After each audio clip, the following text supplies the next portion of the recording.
Previous episodes of your favourite shows. Every day, we ask the questions that you'd ask, so why not add your voice to the conversation in the comments section? Don't forget to subscribe. We are GB News, Britain's news channel.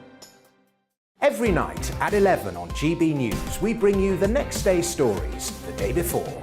It's basically like time travel. If it's a big story, we'll cover it, guaranteed. But we'll also have some fun along the way. Big opinions, big laughs. Sometimes big hair. This is Headliners, the paper review show that won't send you to sleep like the others will. 11 p.m, 7 nights a week. Join us.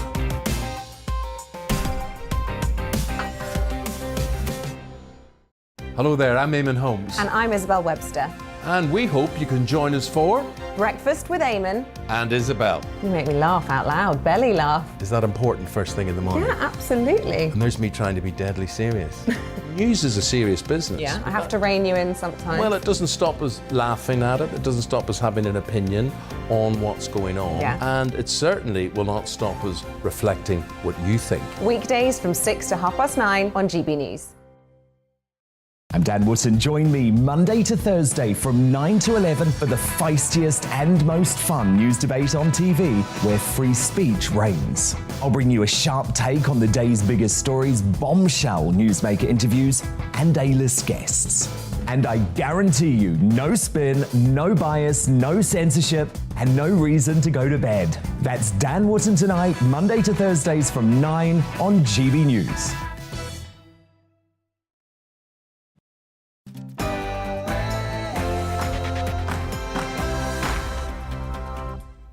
J.K. Rowling is accused of being on the side of Putin, even though she's donated over £1 million to Ukrainian orphanages. Victoria Coren Mitchell gets angry at a comedian on GB News for telling a joke. And the Loch Ness Monster is accused of being a symbol of English colonialism. This is Free Speech Nation.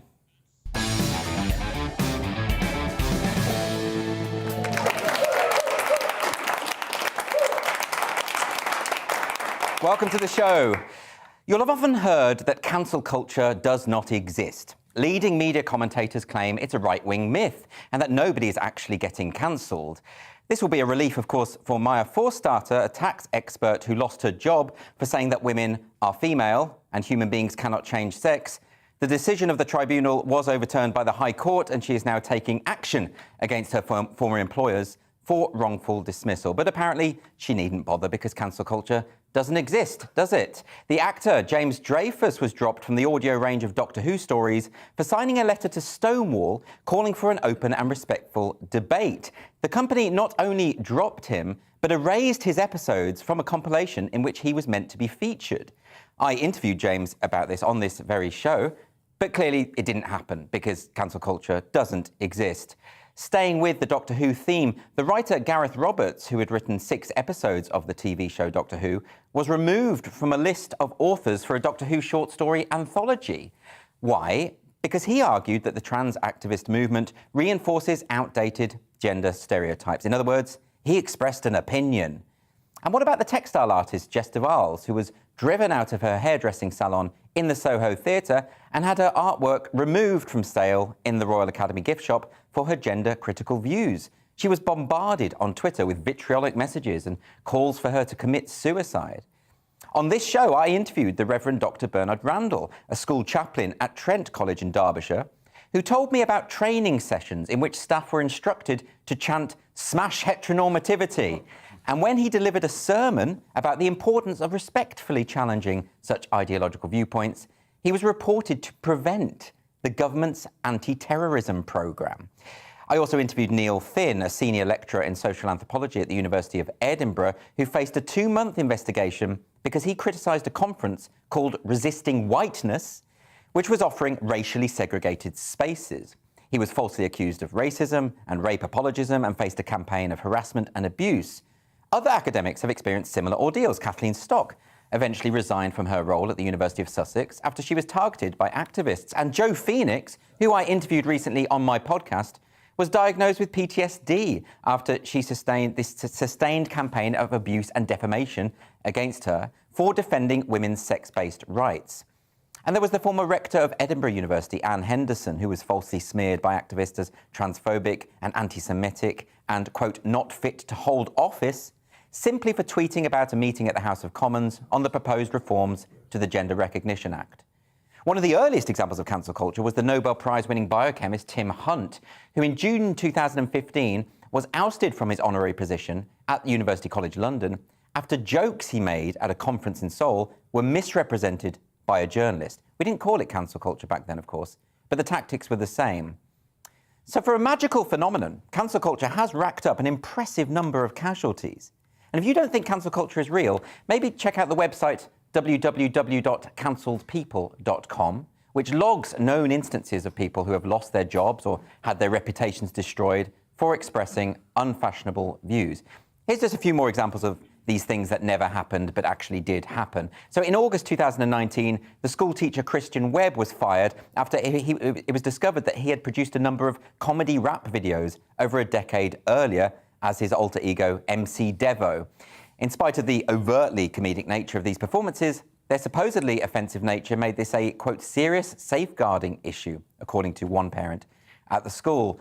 You might remember in June 2020, Nick Buckley was ousted from the Mancunian Way, which was a charity he had set up to help the homeless and disaffected young people, after he criticised some of the more controversial aims of the Black Lives Matter organisation. In June 2021, the cricketer Ollie Robinson was banned from playing for 8 months due to offensive tweets he posted as a teenager. In addition to the ban from the Cricket Discipline Commission, he was fined £3,200 and was compelled to participate in anti-discrimination training. In 2020, the journalist Helen Lewis was hired by Ubisoft to record dialogue for their video game Watch Dogs Legion, when Ubisoft were alerted to Lewis's writings on gender identity, which were very compassionate but not in line with current intersectional trends. Her voice was erased from the game and an apology was issued. In June 2021, it was reported that law student Lisa Keogh had been investigated by authorities at Abertay University in Scotland for saying that women have vaginas. Although she was cleared, she described the 2-month investigation as needlessly cruel, given that it coincided with her final examination period. And when I interviewed her for this show, she pointed out that when it comes to cancel culture, the process is the punishment. Now, I could go on. I could spend the whole show giving example after example of cancel culture in action, but denialists will continue to say it doesn't exist. This is what is known as belief perseverance, when you are shown evidence that contradicts your beliefs, but you stick to them anyway. And why do people do this? Because admitting that you are wrong is hard. It hurts the ego. And in these times of political tribalism, people seem to be more interested in being seen to win arguments than the pursuit of truth. The other reason, of course, why people will deny that cancel culture exists is because they want to carry on doing it. It's no accident that the sort of people who deny the existence of cancel culture are so often its chief practitioners. And the thing is, all of these examples and the thousands others available to anyone who cares to search for them are just the tip of the iceberg. Those are the ones that made it into the press. But most, of course, don't get any publicity.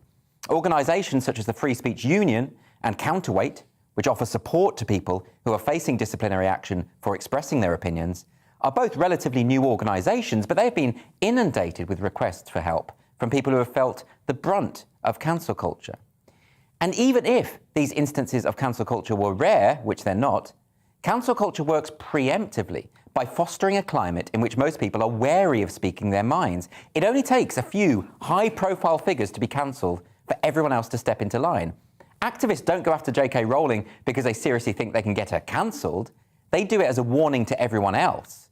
With all their collective action, death threats, dog piles, and salvos of libel and abuse, they are sending a message to anyone who dares to think for themselves.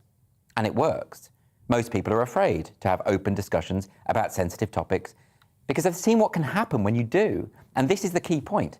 Cancel culture isn't just holding the powerful to account. Most of the targets of cancel culture are ordinary people who don't have the resources to protect themselves. A notable example is the children's author Gillian Phillip, whose support of Rowling resulted in her being dropped by her publisher. And she has since retrained as a trucker and has written that the haulage industry is far more supportive and inclusive and a lot less misogynistic than the world of children's writing. So we need to be clear about what we mean when we talk of cancel culture. We don't mean that people are literally being cancelled, erased from existence for their views. Well, that does happen in extreme cases. If you think of the murders at the offices of the satirical magazine Charlie Hebdo, that's a case in point. But on the whole, when we talk about cancel culture, we are using a shorthand metaphor for a retributive system of public shaming and boycotting, often for relatively minor mistakes or unfashionable opinions, which is typically driven by social media.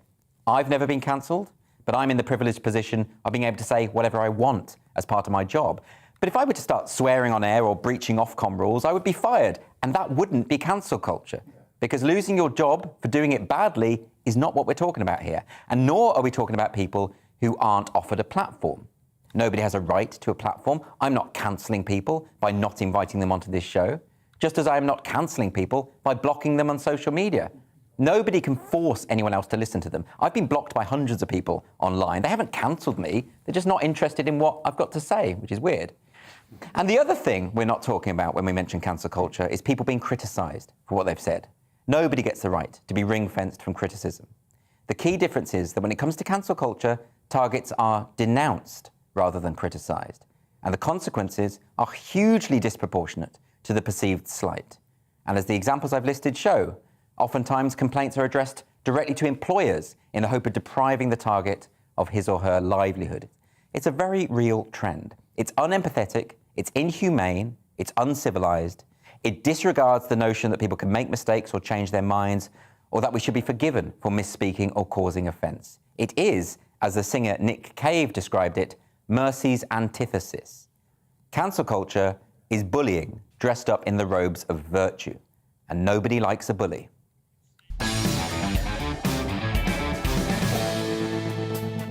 My studio guests this evening are the comedians Leo Kearse and Scott Capurro, everyone. So it's been an interesting week for you, Leo. Well, you've been married. You're now married. Yep. I was going to ask you about cancel culture, but maybe marriage is better. Do you feel good about being married? I feel I've been cancelled from Tinder. Yes, yeah. Well, though you did have a show cancelled once, didn't you, in Australia? I was banned from my venue. I was cancelled from my venue. They said, this is an inclusive space, you have to leave. Yep, yeah, that makes sense. But of course, cancel culture isn't real, is it? You just thought that happened? It cost me $3,500 to get a new venue sorted out, but it definitely didn't happen. Definitely didn't happen. You know, I'm surprised you haven't been cancelled, Scott. I mean, some of the things... Thanks for that, I appreciate that. I was thinking when you were talking earlier, I was listening thinking I probably shouldn't be on the show, I'm going to lose all my gigs. But you're right, there's this idea, especially in the comedy world nowadays, where people want to be mirrored and shown how great they are for showing up. Yeah. And that's certainly not anything I've ever wasted my time doing. No. So, I mean, I'm sure venues haven't booked me because they think I'm... Oh, that's definitely... But again, like I'm trying to say, I don't think that's not cancellation. You know, you don't have a right to be booked at these various places. But they're lucky to get me. You know, it's funny, I was just doing a show in Essex this last weekend. It was a lovely venue, about 49 minutes outside of Fenchurch Street. And it seemed, in a way, like I was stepping into a different time zone, literally, because the comedy I was seeing was fun and funny and taking no prisoners, as they say. Yes. People were doing accents, making fun of gender, doing all this brilliant stuff, and the audience really enjoyed themselves. And I'm like, I haven't been in a comedy show where the audience had a really good time in so long, because I'm performing in central London, where you sit and watch a comic tell you how awful you are. It's like being tortured by the BBC, for God's sake. It is you weird, leave the comedy club feeling worse about yourself when you went in. When did this sort of start? So when you know, I remember there was a kind of shift, I think, at about 5-6 years ago, when suddenly I was watching stand-up comedy. I was going to live comedy shows because I was in them, and more often than not, the comedians were just sermonising, lecturing the audience. They were just reading out Guardian articles. Yeah, and it becomes a sort of clapter comedy, where instead of people laughing, and laughing is an honest response, it's involuntary. You can't really force yourself to laugh, and you can't stop yourself laughing if you hear something funny. So, but clapping is a decided signal that you agree with what's being said. And so much comedy these days is comedy you clap along to rather than laugh at. Yeah. Or you approve of. Yeah. It's why I can't go on Grindr, because I've had the door slammed in my face professionally so often I can't stand it personally. But I can imagine if you're someone who wants to do well now, you follow a certain line, don't you? Yes. And you embrace a certain kind of thought pattern. And if I was 25, I might do the same. No, I'm going to be 60 soon, so it's all over for me. I'm dead inside, so I don't care what people think about my actor. I want them to enjoy themselves. There's a power to that, though, isn't there? The fact that you don't care. But I completely take that point. I think a young comic on the circuit now will see all these sort of witless, humourless types just preaching at people and think, oh, that's the way to do it. And that's the way I'm going to get on Mock the Week, right? Yeah, it's true. And it's crazy to see how it manifests in comics. Like me and Nico Yearwood, who's another comedian. We were at Top Secret, a comedy club in London, and another comedian came to Nico and said, Nico, are you right-wing? The optics on your Twitter are right-wing. And for a comedian in his 20s to be worried about optics. That's something that focus groups for the Tory party should be worried about, or some brand. It's a corporate thing, not something that like iconoclastic comedians should be worried about. What's it got to do with him? What he tweets? Exactly. Why is this person trying to regulate Nico's tweet thread? Yeah. Doesn't make sense. Yeah, but people live on social media now. That's probably all he does all day. I mean, that's one benefit we have is we're live performance people, stand-up comics. So we've got them there then. We're not separated by a screen. We can control and manipulate them.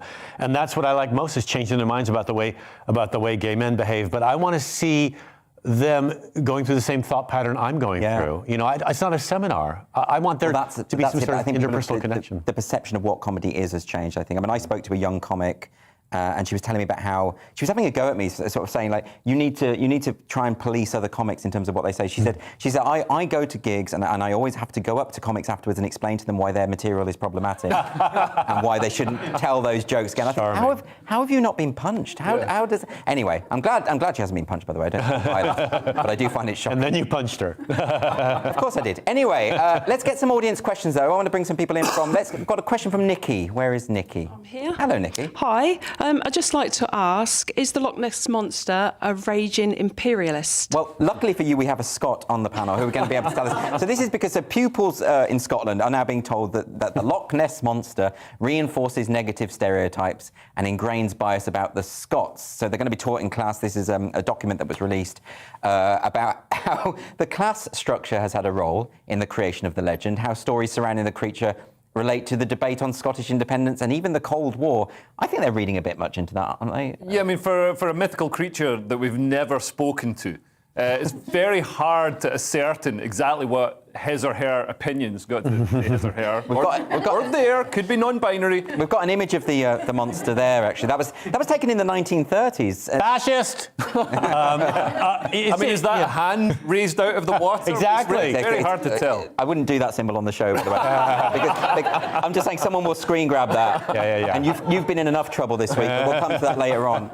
Scott, but do you think the Loch Ness Monster is as much as the Golden Gate Bridge is in San Francisco, the Empire State Building in New York, Right. it's just a tourist attraction. I think, it would be amazing if it was. Wouldn't that be incredible? If it has intent. Well, I think if it was real, that would be amazing. Well, they were saying, I mean, absolutely you're right. But although there have been sightings of the Loch Ness Monster going back to the 6th century, right? So it's not a new thing, but people did capitalise it in the early 1900s because they were trying to get tourists, right? And if you say there's a monster in the lake, I mean, I would go there. That's incredible. I walked around a lot of lakes looking for monsters in my past. You have. Let's not go into that because it's before the watershed. But the thing is, I would say, that it was a tourist attraction. It definitely was. But their idea is, it's based on the premise that there's this prehistoric creature that has, so the country hasn't evolved, and it's the idea that Scotland is therefore stuck in the past. I mean, how and like they're cave people or something. Yeah, which is sort of true. It is accurate. So what do you think? Well, I think it's the SNP who are dragging Scotland backwards. Created a Scotland that's a really inward-looking parochial nation that blames Westminster, blames the English for everything. They foment this nationalism that for some reason, certain nationalisms, like the BNP, British National Party, that's rightly seen as having some negative elements to it. But the Scottish National Party, their brand of nationalism is wonderful for some reason. But they would say that they don't express racist views and that kind of thing, which the BNP did. So the SNP supporters, when they were standing at the border telling English cars to go back to where they came from. Did that actually happen? Yeah, it actually happened during COVID. They were worried that COVID was being brought from England because it's not linked to Wuhan in Scotland. It's linked to Kent. Or something. But it is suspicious famous to the Loch Ness Mine because Nicola Sturgeon, a fish name, and before her, the previous leader, Alex Salmon, fish name. So I'm just saying, maybe they're all related in some way. Maybe the Loch Ness Monster is real. Maybe she's returning to the sea instead of progressing. They are devolving in Scotland, so maybe they're going back. Maybe. Okay. Well, let's move on before we get too many complaints from the Scottish. Next question is from Sarah. Hello. If Whoopi Goldberg says the royal should apologise for colonialism, should Whoopi Goldberg apologise for Sister Act? Should she apologise for Sister Act? She should definitely apologise for Sister Act 2, because that was an abomination. But I actually enjoyed the first one. We've actually got the clip of this. Whoopi Goldberg talking about the royals and how they should apologise. Can we play that? Maybe. We cannot ignore the fact that Britain ran ramshod over India for years. They enslaved Indians as well. Created all kinds. Yeah, that's why I'm saying let us not forget when we talk about what needs to happen, all the folks that need to apologize. And you know, listen, this is not new. And I suspect Charles, when he was in Barbados, had some idea because he went on and apologized as he was releasing the hold that Britain has. So perhaps somebody's listening, and it's the new group of folks. You know, Charles is, I don't know if it's Charles or William, one of them.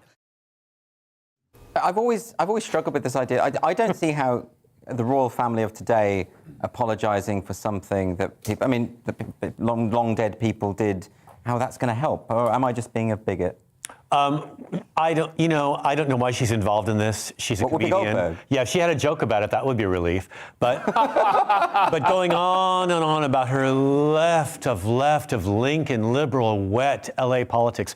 She's in a bubble, has no contact. She's probably, her version of India is probably the Taj Mahal. That's all she sees in her head when she thinks of it. She doesn't know very much. No. And I wish she would just stick to the comedy. I really do. She's a funny woman. She's a brilliant performer. And, you know, do that. But leave Charles and the royals out of it. It's an odd one, but I would like to see them criticise Sister Act. I think that'd be an interesting royal family critique. And I'm apologising for, as an American, I apologise for Whoopi Goldberg's It's your fault. Limited. Well, it is that thing. It's so scope. sanctimonious, isn't it? It's odd that she's sort of getting involved in these. Well, she could say what she wants, like, but of course. It is but investing all her money out of the country, which she's famous for too. It's like how many taxes does she pay to defend, you know, people in her own. Anyway, Leah, what do you think about it? Yeah, well, as Scott says, I mean, she's a comedian, but you know, she's not making a joke about it. You can make a point and make a joke, and I think if you're a comedian, the first thing you should be doing is making people laugh. You know, you can make lots of comedians make very serious points. But does she have a good point? That do you think there's a case to be made for reparations, for taking responsibility collectively as a nation for the sins of the past? Yeah, but how far back do we go? I mean, the first slaves or indentured servitude people in the Caribbean were Scots and Irish. Should I be demanding reparations? Well, maybe you should. Well, I mean, luckily for us, we're absolutely terrible. We're absolutely terrible at it. We're just so sunburnt and also lazy. People, when they took Scots to the Caribbean to chop down sugarcane, they didn't factor in how lazy we were. They left us there in the field and came back the next day and we chopped down all the sugarcane and built a job centre out of it. We were in there signing on, so you know, it didn't work out. No, fair enough. Right, let's get another question. Who's this from? Peter, is it? Peter? Hello, Peter. Should children be prevented from learning about some of history's nastiest characters? Yes. So this is the story that Henry VIII will be skipped over in a new BBC history programme. So this is the programme is chronicling over 1,500 years of British history, but it's going to skip over Henry VIII because he was a horrible person. Oh. Well, I mean, you know, he beheaded wives. That's not good behaviour. Yeah, but that's well, we don't know them. But also, if they talked during a game, you understand it. But also, you know, that misses all the wives he did behead and divorce. Now we're not going to hear about any of their. This is a misogynistic viewpoint, I think. Yeah, I mean, yeah. But are you suggesting that because he didn't behead 60% of his wives, that's not a bad ratio? Well, in those days, probably pretty good. But also, now we don't get to hear about any of the wives because we skip Henry and we skip all the stuff he created. That's true. What do you think, Leo? Do you think we should? I think people in the old days were generally quite nasty. I don't think there were any royals in the old days running charities, you know, dolphin sanctuaries, or you know, charities for refugees. So you know, we've got to judge people by the morals and the ideals of the time. And you know, if cutting off your wife was appropriate at the time. But also, I don't think that was ever appropriate, surely. I mean, but also, how awful was it really? Because he got rid of the Catholic Church. For God's sake, he saved a lot of kids' lives, right? For goodness sake, Scott. Well, he did. You're talking to a Catholic. I know, and I know you personally. That's why I brought it up. So, but no, I really think, you know, this is really about religion and really about the force of religion in culture then and now. So it's interesting that they're removing all of that conversation. You know? But I mean, it's very weird, isn't it? The idea that, I mean, this goes with the argument about toppling statues and this kind of thing. It's like, why not engage with the good and bad parts of history? You know, not just pretend it didn't happen, or that's a bit. What did Henry do that was good? I forget. There was some good stuff. He did lots of good stuff. Really good things. Well, people would say that the Reformation was a good. That's pretty good. That was a good thing. What else? What else you got? Well, I mean, he invented the wheel. He trashed the monasteries. That was quite. That was good. Yeah, that was fun. Yeah. And also, if people are upset about slavery and colonialism now, it's happening right now. You don't need to go back 1,500 years to find stuff to get upset about. There's more slavery now than there was at the peak of the transatlantic Yeah, slave comedy trade. clubs are dropping their salaries. Yeah. There you go, right there, right? And also colonialism. China's, buying up so much of Africa and getting, third world countries into debt traps. So people could go and protest against that, but they won't because it's difficult and involves jeopardy instead of writing a tweet. Yeah, it's much easier to just delete Henry VIII from a history programme. That's going to solve all of the problems. But actually, he was quite a big, jolly man. He was doing a lot for body positivity, wasn't he, at a time, Yeah. Well, that's what I It's think. weight phobic. It is weight. Maybe it's a fat phobic thing. It is a fat phobic Maybe thing. they're deleting because he was too fat. Anyway, after the break on Free Speech Nation, I'm going to be discussing how an entire London suburb could be renamed as the council decolonisers are closing in. Don't want to miss that. See you in a minute.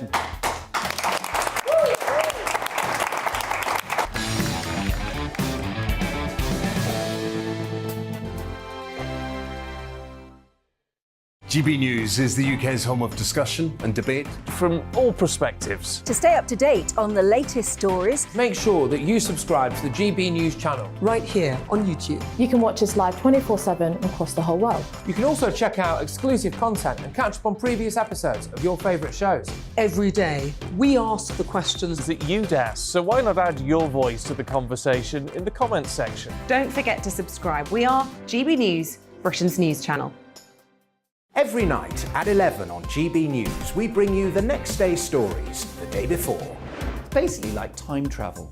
If it's a big story, we'll cover it, guaranteed. But we'll also have some fun along the way. Big opinions, big laughs. Sometimes big hair. This is Headliners, the paper review show that won't send you to sleep like the others will. 11 p.m, 7 nights a week. Join us.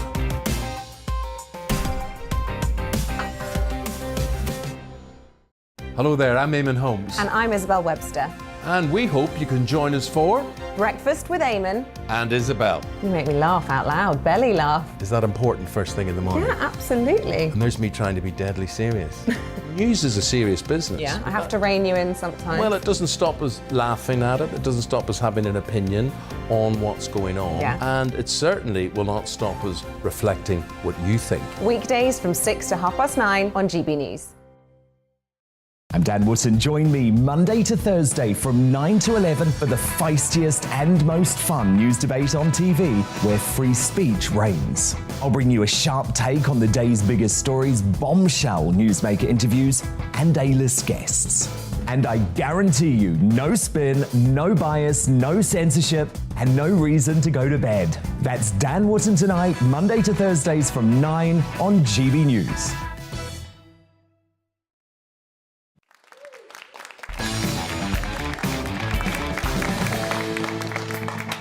Welcome back. The culture wars have seen statues removed and reputations cancelled. Now entire areas are in the line of fire because of their supposed historic connections. The popular district of Tulse Hill in London is said to be at risk of losing its name, which comes from a former Lord Mayor of London who had links to slavery. And this is not the only borough being urged to look back at its history. The Mayor of London, Sadiq Khan, has offered £25,000 to local authorities to decolonise their street names. To discuss this, I'm joined by campaigner and Head of Education for Don't Divide Us, Dr. Alka Sehgal-Cuthbert. Thank you very much for joining us, Alka. Hello, Andy. Thank you. So could you tell us, this is an ongoing project, isn't it? And ever since those Black Lives Matter protests in the summer of 2020, Sadiq Khan has been pushing for the idea of changing street names, removing monuments, this kind of thing. Isn't all of this quite well-intentioned? It's, to be honest, I've no idea, but I just find it really either incredibly, stupidly naive or in bad faith or a mixture of both.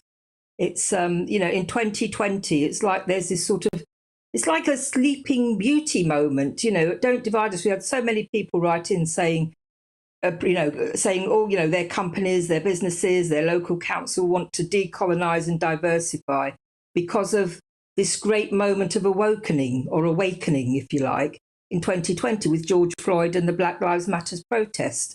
And I can't see, it's like a fairy tale, and I like fairy tales as it happens, but I don't think you can make good public policy on fairy tales. And he set up the Commission for Diversity in the Public Realm. I mean, just that title alone gives you an idea of how kind of top-heavy it is. And actually, he's not alone in doing this. As it happens, I think in 2014, Putin offered a referendum on changing the name of Volgograd back to Stalingrad that previously had been Tsaritsyn, I think. So this kind of idea of changing names, I think, however it's presented, I think we need to be very suspicious about it, and £1 million is going into this. And then that's been sectioned off into £25,000 for community projects. But I mean, what a silly idea. Do you know the extent of support, though, Alka, for this? Do you know whether the people of Tulse Hill, for instance, are supportive of the idea of changing the name of their area? Well, what usually happens is that they will, when asked about this, they will say, oh, we've consulted with the community. But I mean, I think it's a very selective process. You look at the survey. I've had a quick look at the survey that they're putting out. And the first questions is, are you, your community, your faith or culture represented when you walk the streets of London? And I just think, oh, for goodness sake, when is this going to stop? When are non-white people going to stop being asked all the time about how we feel, whether we see ourselves represented? We don't all think the same. I don't feel I have to walk the streets and see myself everywhere I go. That would be just tedious and boring. And it's just sort of, it's encouraged. So I don't think it is, I doubt very much that they've consulted widely. I don't know who they have actually consulted with, but the pattern seems to be that certain groups of, activist organisations are invited, or they send a survey in, and that constitutes the extent of the public consultation. Well, I doubt very much that they will have been. Well, we've seen a lot of changes made irrespective of what the public think. I mean, sometimes the public have been asked, and the overwhelming decision is, we don't want this to change, and they change it anyway. So, is it not the case that this is just now the policy? This is what's going to happen? I think it's horrible. I think you're right. It is. It's very anti-democratic. Well, if you were to ask the people of Tulse Hill, we've got £1 million. Do you want us to spend it changing names, or shall we give, free bus passes to young people so they can roam around London and make the whole rich variety of London feel their own? Or do we spend that money on setting up, English as second language classes for immigrant mothers who can't speak English, who need lessons? There are 1,000,001 other things that you could spend money on or do to help people who feel that they can't participate fully in their local area do so more fully. But changing the names is just at best, it's just like a ineffectual, performative, symbolic change. And at worst, it just reinforces this, you've got your culture, we've got our culture. My culture, London is my culture. When I'm in London, it belongs to me. It doesn't belong to Sir Henry Tulse. It doesn't belong to any single person. It belongs to the people who live there and have their relationships there, and who live their lives there. But can we consider the other argument of this? I mean, I've spoken to people on this show who have been involved in, for instance, the Roads Must Fall campaign, or the idea of removing statues, and they always tell me the same thing, that it's a form of violence to see an image of a slave trader prominently displayed, and as they interpret it, that is therefore celebrating the notion of slavery. I mean, this was the key argument in the Colston statue debate going on in Bristol, and that some activists say it feels like a form of violence against them. Do you take that point? Do you understand that point? And do you think there's any merit to it? No, I don't. Because I think what that is doing is taking a single feeling, a single emotive response, and making that the dominant way in which to understand that event or that statue or that painting. And it's simply not the case. People are far more complex than that, and there will be a multitude of reactions amongst all people, whatever their skin colour or whatever their, whichever country they come from. So no, I don't. And I think, I think even if you feel discomforted, I'm not saying that they don't feel discomforted, that they might feel discomforted. What I am saying is that emotional discomfort isn't a sufficient reason to go about, making a claim on public money or changing public policy. And what about the argument that, iconoclasm has always existed? Iconoclasm is in of itself a historical fact and something, it's part of history, part of, you could even argue, part of progress. Is there something to be said for that argument? Well, in the past there have been, but you've got to look at the specifics of the context. People fighting against a tyrannical dictator and then succeeding and tearing down a statue is very different to the mayor of London going around spending public money, consulting very particular groups and encouraging this kind of forced response almost. It's like a template response. It's a completely different thing. The political significance of those two things are very, very different. This, I would argue, far from it being a liberatory act, is actually encouraging a very passive attitude, I think, to the whole idea of belonging, to identity and to politics. And in terms of, speaking as an educator, would you say that, there is a case to be made that we should be teaching people more about slavery, about the British government's complicity in slavery, this kind of thing? Because one of the major criticisms I often hear is that those things have just been whitewashed on history syllabuses throughout the country.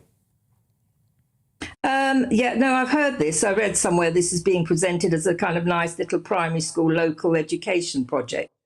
But that's not what it is, right? If you want to do a local education project in Lambeth, Tulse Hill is in Lambeth, you could look at John Sentamu. He's worked there for 13 years. It's very near Brixton. It's in Lambeth. Samuel Pepys was in Lambeth.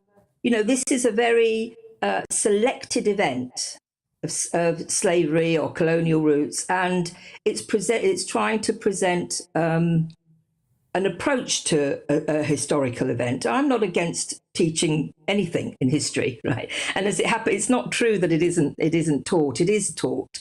But I think what the activists really want is they want it to be taught in a certain way. They want us to have a particular response to it. They want us to feel bad about it. They want us to kind of admit its guilt. But I think, I just don't see why, it's like railing at the past. Why do you want to encourage everybody to go, oh, you terrible people in, 300 years ago, 400 years ago? What good is that going to do? It's only going to, it's a total distraction from the problems in the present day, of which there are plenty, and which need a very different, much more open-minded approach to history, to knowledge, and to actual, contemporary problems. That money could be, it's £1 million going on this, right? I bet you, if you were to, send a survey out to the people in Tulse Hill and ask them what they would like £1 million to be spent on, changing street names or statues would not be very high up on it. I bet you that. Well, it's a fascinating topic. Alka, thank you so much for joining me today. Thank you. After the break on Free Speech Nation, it'll be time for Devil's Advocate, when Leo Kearse and Scott Kapura will go head-to-head on a topic of their choosing. It might well turn nasty. See you in 2 minutes. Every night at 11 on GB News, we bring you the next day's stories the day before. Basically like time travel. If it's a big story, we'll cover it, guaranteed. But we'll also have some fun along the way. Big opinions, big laughs. Sometimes big hair. This is Headliners, the paper review show that won't send you to sleep like the others will. 11 p.m, 7 nights a week. Join us.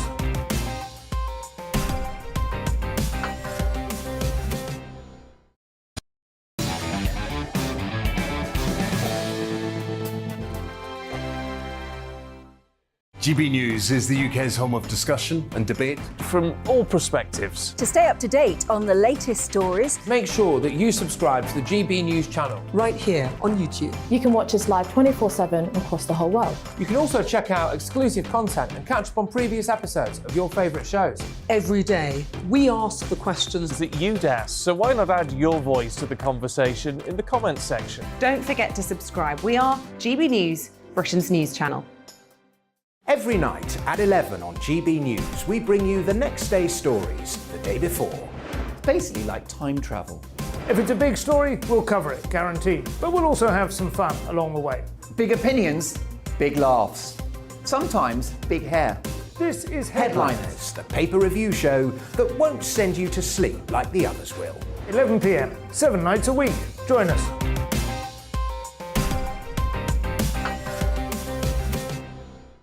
Hello there, I'm Eamon Holmes. And I'm Isabel Webster.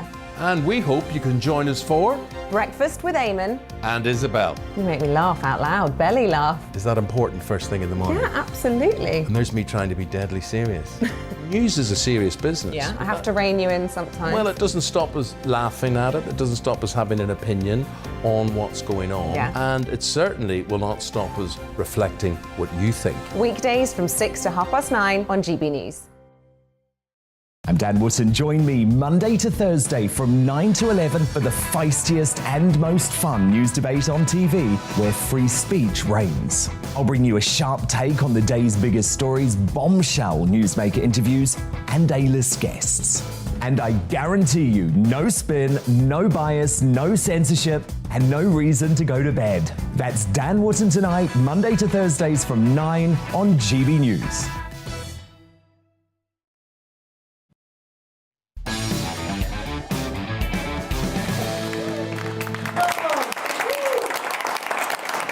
Welcome back. So later in the show, I'm going to be turning agony uncle with the help of my wonderful panel, Leo and Scott, and we're going to be helping you deal with your unfiltered dilemmas. So email us at gbviews@gbnews.uk, and we will do our best to solve your life. That's what we do here. It's a great deal. So this is the part of the show that is called Devil's Advocate. This is where our panellists are going to discuss one of the burning issues of the day. And this week, I thought it'd be quite interesting to look at something closer to home. They're talking about whether calling someone a racist without justification should be treated as a hate crime. So this is definitely topical. Here's why. Because Leo and Victoria Coren Mitchell's row has been in the news this week. Let's have a look at the video that got Leo into trouble. This is reported in the Daily Mail and the Independent. So Nazanin Zaghari Ratcliffe, which is Iranian for ungrateful.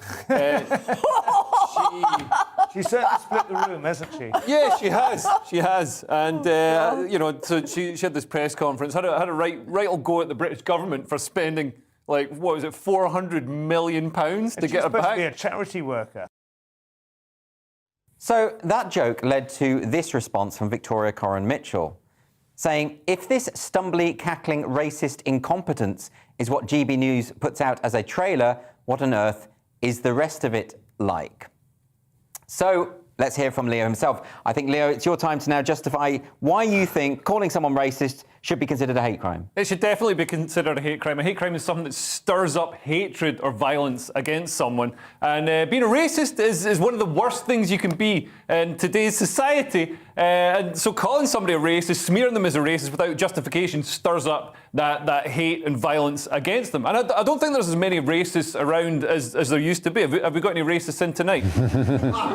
See, no hands going up. And, you know, according to Twitter, GB News is where they'd be. So, you know, I don't think it's as big a problem. But what there is a lot of people wanting to accuse people of racism because it's an easy way to virtue signal and show that you're not racist and show that you're in line with woke values.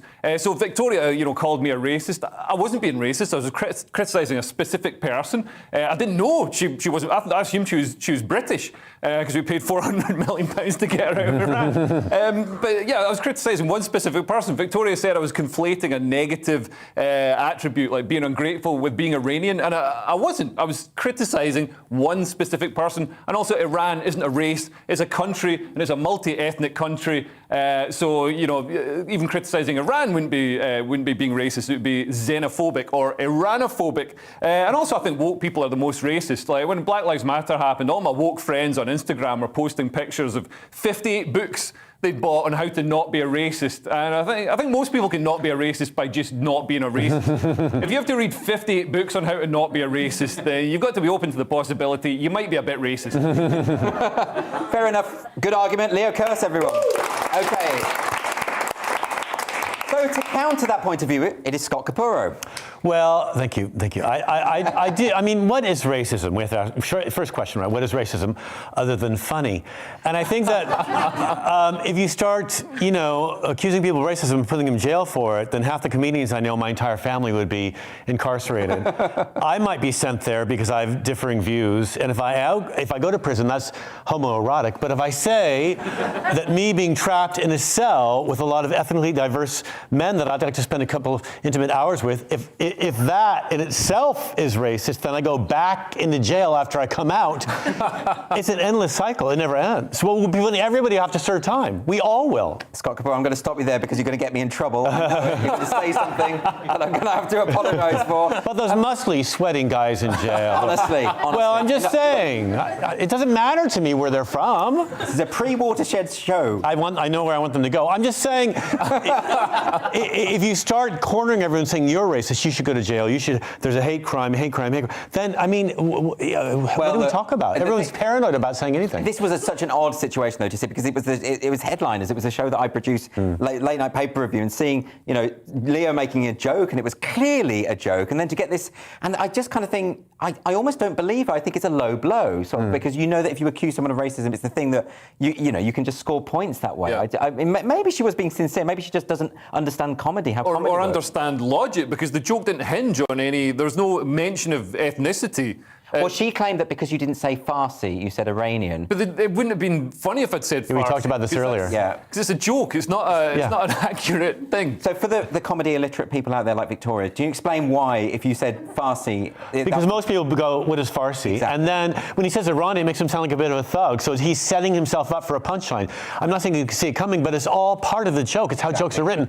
But I know her, and I know her brother very well, actually. And they're both very nice people. I'm sure she means well, but I think she's just trying to make a name for herself in social media. I think this happens a lot, where people take incidents to social media. They may see that your clip had, 50,000 views, I don't know how many, and she thought, oh, I can pick up a couple of fans by responding to this. Okay, well, maybe it's... That may sound cynical, but I just think it's the way that the world works. Well, I mean, it's just that, maybe she... And honestly, I think she's being racist in a way, because she thinks he's Scottish, and he should behave in a certain way that Scottish people should. And because the Loch Ness Monster is a creature, and the Scots are all cave people, that they don't know any better. I really do think the English feel that way about Northerners. Like, he wouldn't know it's a joke himself. She did make some classist comments about, I should be more educated and more intelligent. Seriously. She doesn't know that in Scotland, I am educated. I'm actually very middle class up there. I had to come down to Scotland, to come down to London to become working class. So she just heard your accent and just assumed thick? Yeah. Yeah,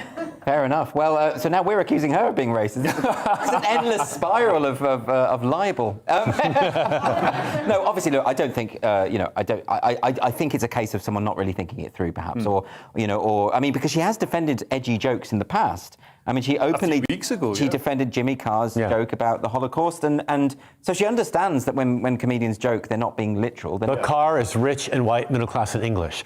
So they would be people that kind of coagulate. Right, I see. No, I understand. Yeah, and it's her mate. It's her mate, effectively. But it's very interesting, because Nick Dixon wrote a thread explaining why the joke works, right? Well, it was very forensic, and that's what... Nick, forensic? How strange. Well, yeah. But he, and it gets a bit boring, doesn't it, when you have to explain jokes? I mean, I find it so tedious. I put a joke out a few weeks ago, and I was accused of being homophobic by Aaron Bastani at Navarra Media. He said I was a homophobe, and I was like, great, so the straight man is calling the gay man a homophobe because he doesn't understand the joke. And it's like, well, do I have to go through this? Do I have to explain and I just didn't, because I thought, what's the point? What's the point? It gets so tedious. And the minute you start yelling, I'm not racist, half the people in the room assume it's because you're racist. Yeah, exactly. But I actually am homophobic. So. I know you are, and it's part of your charm. Yeah. And, but I do feel like, we're not even allowed to say what we're opposed to anymore. And I have lost friends over the COVID thing, because I was a bit suspicious about what was going on around us and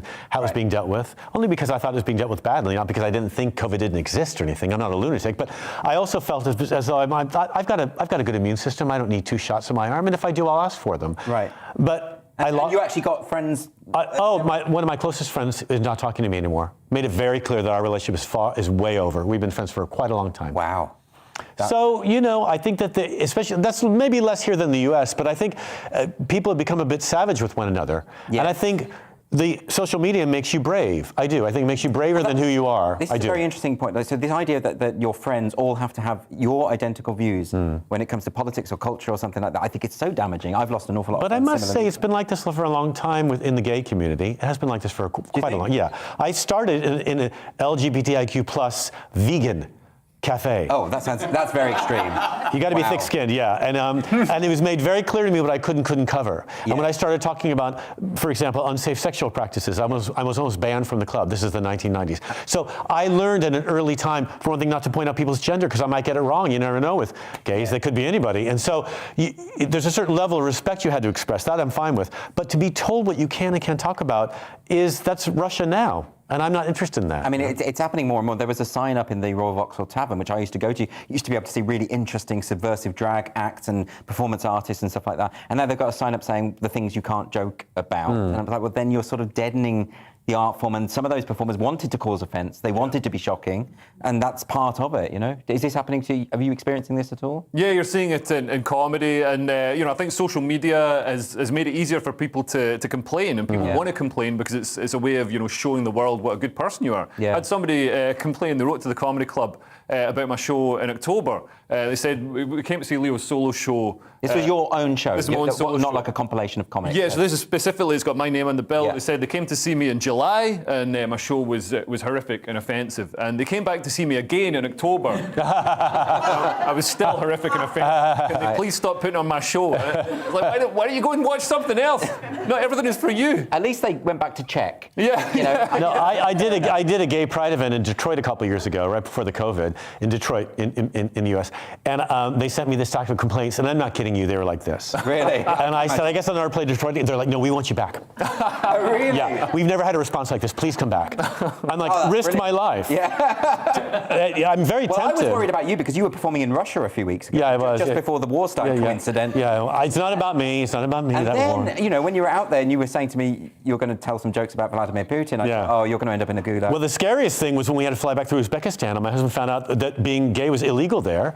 Yeah. And he was so violent with me. Look, I'm going to stop you there because we do have to go to Mohammed, save me, Mohammed. It was terrible. Coming up on Free Speech Nation. Where's ISIS when you need it? Stop it, Scott. We've got advertisers.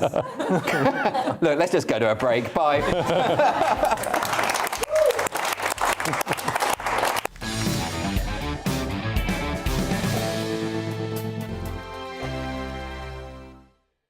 GB News is the UK's home of discussion and debate from all perspectives. To stay up to date on the latest stories, make sure that you subscribe to the GB News channel right here on YouTube. You can watch us live 24/7 across the whole world. You can also check out exclusive content and catch up on previous episodes of your favourite shows. Every day, we ask the questions that you'd ask, so why not add your voice to the conversation in the comments section? Don't forget to subscribe. We are GB News, Britain's news channel.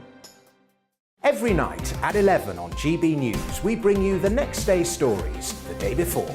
It's basically like time travel. If it's a big story, we'll cover it, guaranteed. But we'll also have some fun along the way. Big opinions, big laughs. Sometimes big hair. This is Headliners, the paper review show that won't send you to sleep like the others will.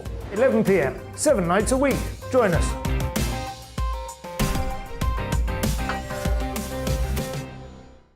Hello there, I'm Eamon Holmes. And I'm Isabel Webster. And we hope you can join us for Breakfast with Eamon and Isabel. You make me laugh out loud, belly laugh. Is that important first thing in the morning? Yeah, absolutely. And there's me trying to be deadly serious.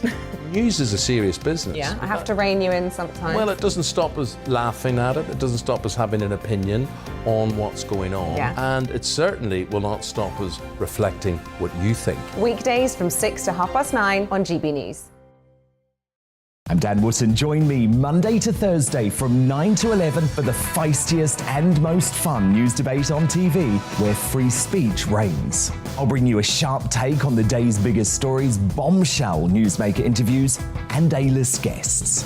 And I guarantee you, no spin, no bias, no censorship, and no reason to go to bed. That's Dan Wootton tonight, Monday to Thursdays from 9 on GB News.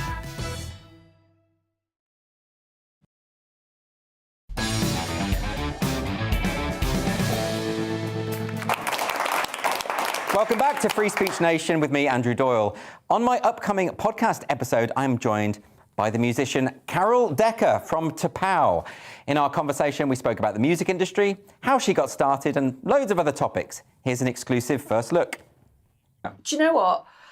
That was wonderfully reviewed, because in the past I've had a good slagging of the music press. They just thought we were naff, didn't like us. I couldn't do What, even at the height of the success? I went from being, I was on the cover of Kerrang, Smash Hits, Q, Melody Maker. We were so wide-ranging, you know. We had fans who loved Sex Talk and Monkey House, who were the more metal fans, and then through all the, you know, and then we sort of marketed through that Going Live, Phil Schofield, to the little kids. And I quickly went from being, oh my God, they're amazing, to like, oh, they're just naff, you know, after Bridge of Spies. And that lasted for a long, long time. And then when Pleasure and Pain came out, it got actually nicely reviewed by mainstream music journalists. Because probably all the ones that used to slag me off, probably all dead now. Anyway. Yeah, and so I finally got the reviews of my dreams, but of course you can't shift the albums anymore, you know, it's so hard to sell them. Did you not, did those criticisms early on bother you at all? Because everyone has a different response. I know some people who never read their reviews, you know, they just absolutely... Yeah. Is that the best way to deal with it? Yeah, I was even entrapped by one journalist who was a smiling assassin for a big music paper.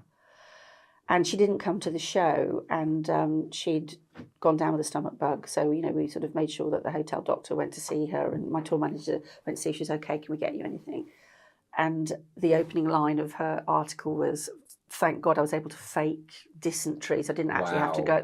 They flew her out to Vienna to interview me. And then she basically slagged me off and then admitted in her article that, you know, I faked a stomach bug. So that's proper gutter press stuff. That's horrible, yeah. And I was also set up really bad. You know Paul Morley? I don't, remind me. Paul Morley is he was a big music journalist at the time. Okay. And the name does ring a bell. Yeah, he's very well known. And Janet Street Port had a new channel called Network 7, and it was live TV. Mm-hmm. And we were just waiting, and I was a veteran by then, and he was a print journalist. So we went on air, and he was really nervous, like beads of sweat nervous. And I said, don't worry about it, it's just a chat, we just have a chat, you know. So we sat down and went, and rolling, came out of the ad break. And the first thing he said, why do you wear your skirt so short? Is it to take everybody's mind off the fact that your music's crap? What? And I had a coffee in my hand, and I was like, so close to scoring hot black coffee. No, but that's, you know, and because that's just point scoring. That's just he was horrible. And then a few years later, we lived not that far away from each other in North London, and I saw him on the street, and he sort of went like this. Yeah, of course he did. I bet he did. Yeah, but now, if that happened to me now, I'd probably punch somebody live on camera. But back then, I was still kind of, I don't quite know how to process this. Am I meant to react, or should I just keep calm? And he was nice before, like before. Gosh! So just smiling assassin. You know the smiling assassin. You know what that means? Well, I can work it out. Yeah. Well done. and they've got every intention of setting you up and making a fool of you, but they pretend to be your best friend for the sort of 5 minutes before you go on out or something. Because you hear about these stories, and it's, you know, there is an odd relationship, isn't there, between the press and, you know, the acts and bands and performers generally, because in a way you kind of rely on them as well in terms of just getting yourself out there and all the rest of it, but they can also be just so vicious. I get the critiquing, I get the kind of, I don't think this is their strongest album, or, you know, but this was personal, it was always personal.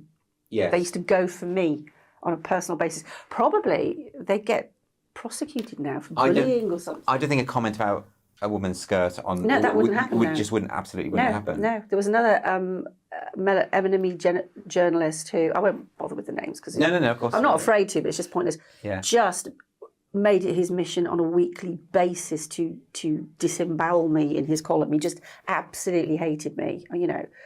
And somebody always said that the worst day ever in the history of the Melody Maker was when I was on the cover. Wow. You know, they sort of wanted to rip it up, sort of stuff. It's extreme, isn't it? Really extreme, very hurtful. Yeah, but I think they think that when someone's that famous, they're almost like not a person anymore, you know? They're just like a symbol. Yeah, exactly. And But although that's what surprised me about that story you told about Paul Morley, because you're face to face with the person. They can see you're a human being. Yeah. And someone's willing to just do that. He was quite a tough journalist, though, you know, and things were different then, you know. I don't think he'd speak like No, that, or, probably not. or, you know. But have you ever had anything written about a criticism or a critique that you thought, actually, there's a point there and that's, affected the material that you produce? I'm trying to think. Yeah, maybe, there's been the odd track on the album that I've thought that's a bit of a filler. But you just go with your instincts. And I've been caught out. It was. Yeah, I can't think of anything. I can't think of an outstanding comment. It's more the personal barbs that I remember. I've never forgotten them, But yeah, people will sort of say, this track's great, that track, but there's a couple of fillers on there, and you think actually maybe we should have worked a little harder on those tracks or picked a different track. Yeah, but really the priority is just writing what you want to write. Yeah. And then if it works, it works. If it doesn't, it's sort of just being true to yourself as a creative person. Definitely. I would say I might have gotten a little bit guilty of I could do anything. Yeah. They just love everything I do and not putting all the effort in that I should have. So maybe one or two tracks, I listen back to them now and I don't like them and I think I should have put more effort in or reworked that section or something, Okay. Now, I just want to ask, you have dabbled in acting as well. Yeah. Yeah. So what sort of things have you done? Is that something you want to pursue? Is that something you want to go into? I would love to do a little bit more TV work. I did stage work and it was terrifying. Oh my God, remembering a whole script. I don't know how people do Shakespeare or anything. I've never had such anxiety in my life. Because you had a West End show. Yeah, it's called Mum's the Word with Kathy Tyson, Imogen Stubbs, Patsy Palmer. So big names. That's quite stressful. Yeah. There's a lot of pressure. Oh, it was my first stage gig as well, and I'm thrown into this Jenny Eclair, thrown into this ensemble cast of very experienced people. I sort of held my own, but I only ever dried once. That's not bad going. No, but it's terrifying. Your mouth goes dry, your brain empties out. It's utterly terrifying. I don't know how people learn soliloquies and stuff. Yeah. Ooh, sorry. It's fascinating, but a bit of telly work I like because you can fluff your lines and start again. Do it again. And I haven't really done anything for years. I did a little cameo of myself in Diane Morgan's Mandy. Yeah.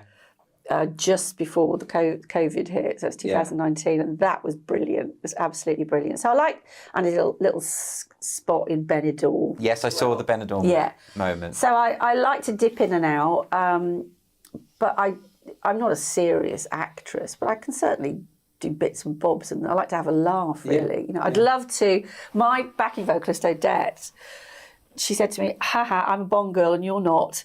And she's an extra in Skyfall. Oh, really? So we found it. We were in the dressing room a couple of weeks ago. We found it. There's Odette walking. Daniel Craig goes straight past her. We're going, oh, she got close to Daniel Just Craig. a glimpse, though, right? So Odette is a Bond girl and I'm not. I'd love to be a Bond girl. Well, I mean, it could still happen. Bond baddie, yeah. Oh, a villain would be perfect. That would be Stroke my amazing. pussy. And you can listen to my whole conversation with Carol Decker on my podcast, which is imaginatively titled Free Speech Nation, the podcast. And that goes live right at the end of the show at 9 p.m. You can download it on Spotify and all the other places, or you can watch it on YouTube. Make sure you check it out. It's 8 o'clock. You're watching Free Speech Nation with me, Andrew Doyle.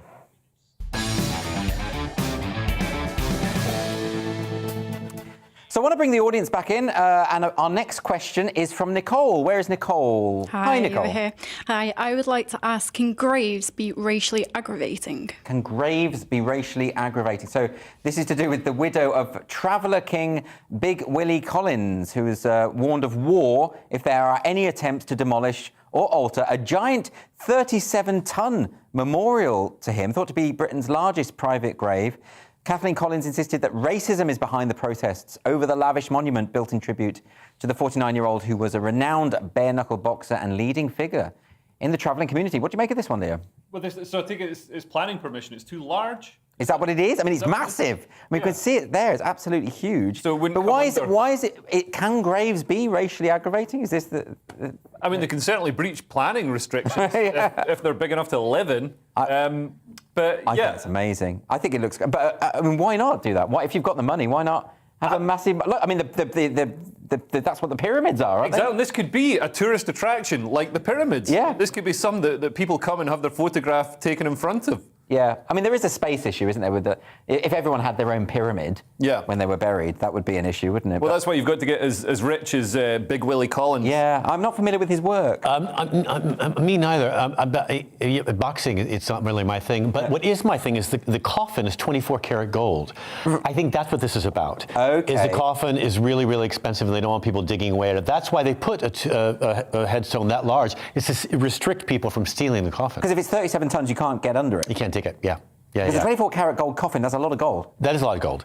And, you know, this guy was... doesn't it? I mean, it's under the ground. What's the point of that? You know, gold, I've always been a polished silver person anyway. Yeah, but I also think people who, this guy's a real icon in that community, and some people spend a lot of money on funerals, and it's what they wanted, you know? It looks quite good. Because I often go through graveyards and sort of think, how boring, these headstones, you know? Yeah, sometimes. I like the old ones where you can barely see the dates, and you think, oh, what did they go through? You know, and this really provides kids with a real fantasy world, doesn't it? Yeah. It could be really fun. I like the old ones with the chains around them. Because didn't there used to be a superstition that people who committed suicide would often come out of their graves and wander around? That's why the chains are there. I think someone told me that, and it's probably not at all. But one urban myth that is definitely true is there's the city cemetery in Belfast, if you ever go to Belfast, has a 9-foot brick wall under the ground to separate the dead Protestants and the dead Catholics.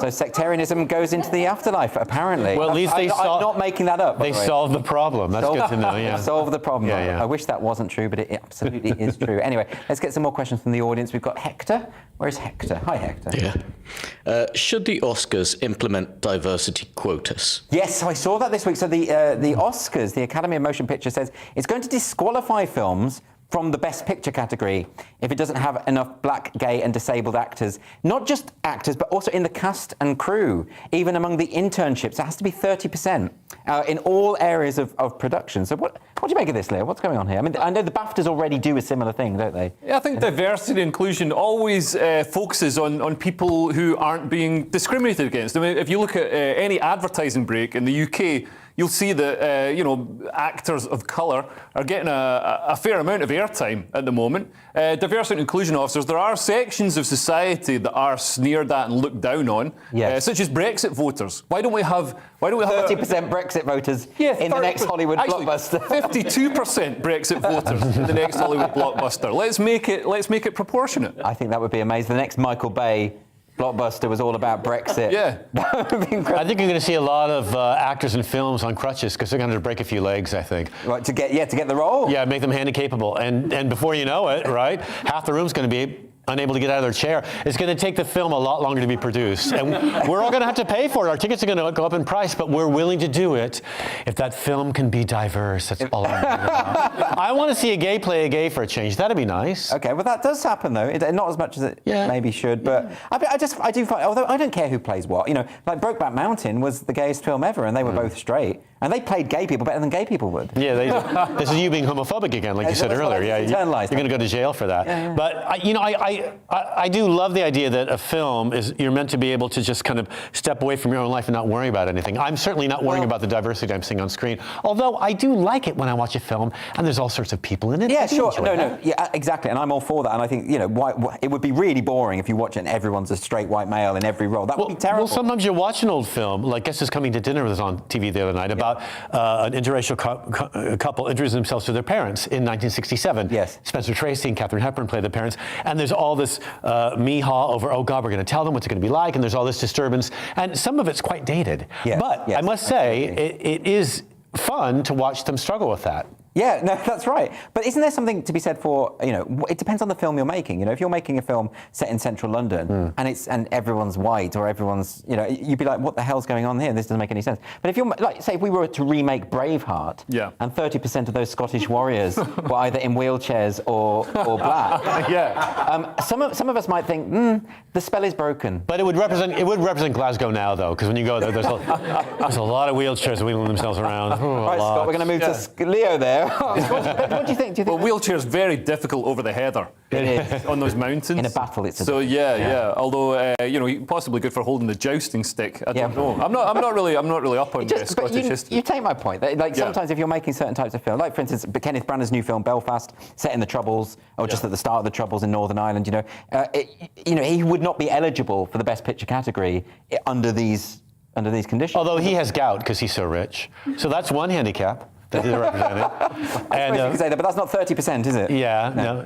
I guess you have to see, it's really going to be a struggle, I think, for filmmakers and stuff. And what they're going to have to do, actually, is it's going to be harder for them than for us. Yeah. Because what they're going to have to do is really look out there. When you go to Hollywood, when you do go, I lived in LA for a while, I auditioned for film and TV when I was younger, and it was, at the time, very, very opaque. Yes, yeah. Well, look, we'll move on, but I just sort of think, leave creatives alone to make what they want to make, you know, and that would be my solution to it. But anyway. Very white panel, by the way. Yeah, I know, well, you know. But Sorry about that. But it's a majority gay panel. Yeah, that too. Sorry about that. Anyway, our next question is from Jason. Hi, Jason. Hi. What do you think it is about Cornish people that Gordon Ramsay doesn't like? What do we think it is about Cornish people that Gordon Ramsay doesn't like? We actually do have Gordon Ramsay's comments, which we can see the exact quote. Can we actually play the quote? Let's play. I'd go back down to the beautiful Cornish coast and get that line-caught sea bass and do that with a little light crushed potatoes. And trust me, I absolutely love Cornwall. It's just the Cornish I can't stand. He said that, not me! He said that, not me! OK, so we've upset one part of the nation already, Gordon. I'm sorry. I promised I did mean it. All right, Vicky's been on. She says, "Aye, I'm Cornish and I'm lovely." Thank you, Vicky. Appreciate that. I mean, that was on Radio 2. I mean, that was clearly a joke. Yeah. And he even said afterwards, I don't mean it. Yeah, I'm impressed he could say it without moving his lips. That was impressive. That was impressive, yeah. But yeah, I mean, it's one of those things. It's an offhand comment. I think we've got to be free to make offhand comments. And Gordon Ramsay's entire career is based on workplace bullying. Yeah. So he basically bullies people to tears because of their appearance, their weight problem, their ethnicity, whatever it is, whatever he can find to pick on. And for some reason, it makes them better at stirring a pot. It does. Well, chefs can be very aggressive. I used to work in a hotel. I was a waiter, and they were terrifying. Yeah. In fact, I remember spilling a whole tray full of vol au vents on the floor, and I was so scared to go back to the chef and say I had done this. I just put them back on the plate, brushed the grit off, and served it. You know. So I mean, I find this very odd though. Why has this now become news? The fact that Gordon Ramsay has been a bit mean about the Cornish. And has he actually been has he been chastised openly in the media for this? I don't know. People are just very angry about it. Because Cornish people are, you know, if we're talking about ethnicity, Cornish people, you can't really get much whiter than that. So is it okay? Because I notice when people make fun of white people, it's generally sort of laughed off. But I think with Cornish people are a marginalised group, aren't they? I think the only people who've ever said that are Cornish. But there are Cornish separatists who want to break away from the United Kingdom. I don't know if they've formed terrorist groups. They've got their own flag, which is, that's halfway to becoming ISIS. What is it? Is it like a pasty or something? I think it's actually a black cross. I'm not entirely sure, which does, that is looks quite a bit intimidating. right. Do you like the Cornish? It's very different. In the US, because we just call it corn. Right. So I have no problem with, or maize. Maize. Yeah, the maize-ish. No, I've been to Cornland a couple. I think I was drunk and on a bit of weed, but I think it was all right. The cocaine is good. Okay, great. Let's move on. Got me through the show. Helping me right now, actually. Oh dear. Our next question is from Shroopy. Shroopy. Hi. I was wondering, why can't politicians define what a woman is? Yeah, this is incredible, isn't it? So this week, and we've had this problem in the UK for a long time, of politicians just being completely flummoxed when you ask them what is a woman. So much so that I think we should start every political interview with the question, what is a woman? And we've got this from Joe Biden's Supreme Court nominee this week, Ketanji Brown Jackson, who was asked this question during the second day of her confirmation hearing. This is what happened. Can you provide a definition for the word woman? Can I provide a definition? Mm-hmm. No. Yeah. I can't. You can't? Not in this context. So I'm not a biologist. The meaning of the word woman is so unclear and controversial that you can't give me a definition?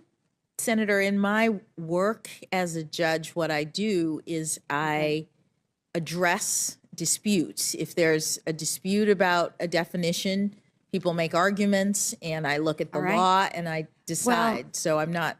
The fact that you can't give me a straight answer about something as fundamental as what a woman is underscores the dangers of the kind of progressive education that we are hearing about.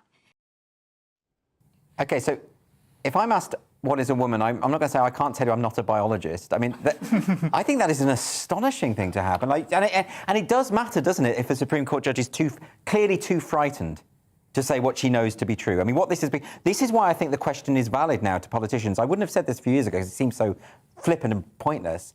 But now it's a test of honesty. It's basically saying to a politician, an elected representative, are you prepared to tell the truth? Are you prepared to say what we all know to be true? Or are you going to be cowed by an activist? Isn't there a song in My Fair Lady about what is a woman? It's been a problem for a long time. Yes. So there you go.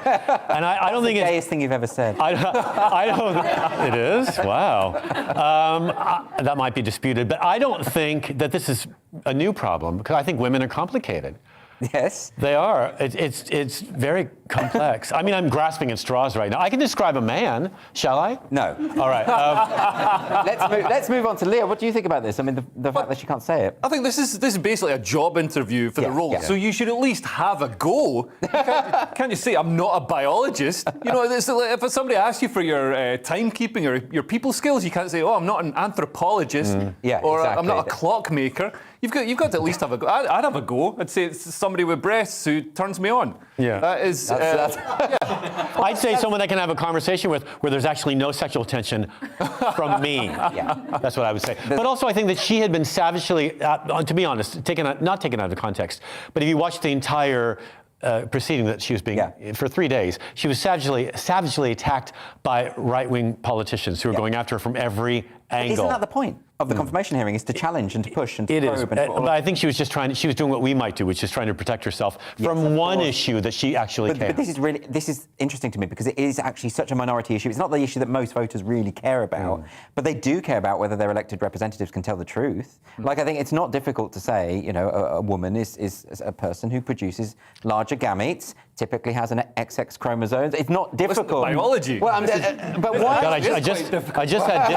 I just had dinner. Can you slow down? You're making me nauseous. But also, but why is it that hard, really, to say? Look, we all know the difference, and I think there is a genuinely a climate of fear. I have spoken to so many people in politics, in the media, and they say to me, I can't talk about this issue. I have things I want to say. But imagine on that one issue, her being a woman herself, if she had gotten some detail wrong, that would have been it for her. Yes. That would have been it. Even the leftists following her, and most of the country likes her very much, she has a lot of support, would have not supported her. She would have lost those that she has on her side. I don't think she's stupid. I understand. Yeah. It's not a small issue anymore, not in the US. You may think it is here, but it's not. And it's more also, we've talked about this before, it's not just about it's not just about trans issues where this sort of kind of leads into. It's also about women's rights in the workplace. And that's a huge issue in the US. Yeah, but you see, as it should be here. But this is why it matters when a Supreme Court judge can't say what a woman is, because there are women's issues that the Supreme Court is going to have to... I mean, but she will, once she's a judge. Let her be appointed first. Because, I mean, there's all these movements now to get Roe versus Wade overturned. And it will be overturned. That's first on their list. So therefore, it's really important that Supreme Court judges know what... No, I agree with you. It's true. Yeah, and also Supreme Court judges, the Supreme Court is supposed to be above everything else and untouchable and uninfluenced by whatever new wave of propaganda or ideology is coming through. That's right. So to show that she's folding in the face of that ideology is kind of worrying. It is sad. She should be able to give an answer. I think that's a very important point. Anyway, we're going on to another question now. This is from Tim. No, it's not. It's from Tom. Sorry. So I'm just changing your name there, just moving the vowels around. Tom. Can you be cancelled for liking a book? Can you be cancelled for liking a book? I should say that's probably true. This is author Sir Philip Pullman, you'll know, has resigned as president of the Society of Authors. Now, this was a long sort of story. He basically backed Kate Clancy, who had written this memoir, which was an award-winning memoir about the kids that she taught when she was a teacher. And she was accused of racism because some of the descriptions of some of the kids, the ethnic minority kids, it was just a few activists said, that's racist. What's interesting is that the kids themselves piped up and said, that wasn't racist. She was a great teacher. We owe her everything. But it doesn't matter. So no one was actually offended, except for people being offended on other people's behalf. They decided, Kate Clancy then agreed to rewrite the book in a less offensive way. But then it all came to nothing because the publisher dropped her. And then she wrote this article for Unheard where she talked about the extent of sensitivity readers in publishing. You might not have heard of sensitivity readers. A sensitivity reader is someone that the publishing house employs. They give them the manuscript of the author's book and they go through it and say, that's offensive, they shouldn't use that word, they shouldn't use this. It's like giving the book to Mary Whitehouse and saying, just, sort that out. It's absolutely nuts. What do you make of this? Yeah, it's insane. And also it shows the impact that being called racist, which I said should be a hate crime, can have, because she was she spoke of almost being driven to suicide over this. So it had a real impact on her. And yeah, I mean, I think for authors, you know, the censorship isn't just what we see here. The censorship ripples out through other authors who'll be afraid of, you know, they'll be second guessing. And what they might do is just eliminate any descriptions or any ethnic or protected groups from their books to make it safe, which is surely the opposite. Well, I mean, this is a really interesting thing, because in this article where she talked about what the sensitivity readers were trying to censor, it was things like they said, don't use that, because she's a poet, obviously, and she uses language in an interesting way. And they said, don't use the phrase disfigurement when describing the landscape. Now, she's obviously doing that, it's a poetic metaphor. And they're saying, yeah, but it sort of conjures images of disabled or disfigured. It's like, to be that literal-minded, you don't want those people telling you how to rewrite your book. Well, that's the thing. It does make readers sound like they're stupid, and we all know that people who read books are probably a little bit smarter than the rest of us who don't take enough time to read them. Yeah. It really chops away the quality of the book itself. I mean, I wrote a novel a few years ago, and the protagonist was gay in the novel. When I wrote my second one, my publisher dropped me, because the second novel, the protagonist was not gay. Right. He was closeted, and she said, well, you're going to lose all your support. Really? I'm like, you mean the 4,000 people that bought my book? The 4,000? Right. Okay. I think they'll be all right. She said, yeah, people won't read your book if your protagonists are not gay, because you're gay. So there are these people within the industry who are kind of trying to police what the author... Again, it comes back to let artists do what they want to do. Let people create what they want to create. Right? It's that simple, right? Anyway, we've got one more question before we go to a break. This is from Julia. Julia. Oh, she hasn't got the microphone. Oh, God. Can you enunciate, Julia? Scream. Can you scream out the question? No, there we go. Should there be a category in the Commonwealth Games, an open category, where anyone can take part in a sport? Yes, so the organisers of the Commonwealth Games have agreed gender rules for the event in Birmingham later this year, which could see a trans woman competing in a female cycling event. The Commonwealth Games Federation has been discussing how to manage this issue. It's getting to be a very complicated issue of how we do this. Is there an open category for people who don't identify as male or female? Or what do we do? Leo? Yeah, no, I think the open category is great, and they should extend it beyond gender, because you know, I find the Olympic sports are very closed off to people who aren't good at sport. Yeah, so I agree. I think people like me should be able to just rock up on the day, smoking a B&H Super King, and demand to take part in the men's diving. I'm with you on that. I think I should be doing it. And the Paralympics. I mean, I don't have any sort of visible or discernible or diagnosable disabilities, but I do lack a lot of motivation, which surely should count. If I've got to stop halfway down the track and sit and check Facebook, then isn't that some sort of a disability? Yeah. I think that's fair enough. Scott, do you think that this is the way to deal with this? Open categories? I think cage boxing should be gender non-specific. Really? It would empty out divorce court, seriously. Take care of a lot of debt in that. A lot of emotional debt would be taken care of. Lots to chew over from Scott and Leo there. After the break... Take a swing. See what you can do. Scott, you really have to stop interrupting me when I'm sorry. to break. It's absolutely ridiculous. Anyway, after the break, on Free Speech Nation, Joel Berry from the Babylon Bee. This is the satirical website that has been banned from Twitter earlier this week. We're going to be talking about that. Don't go away.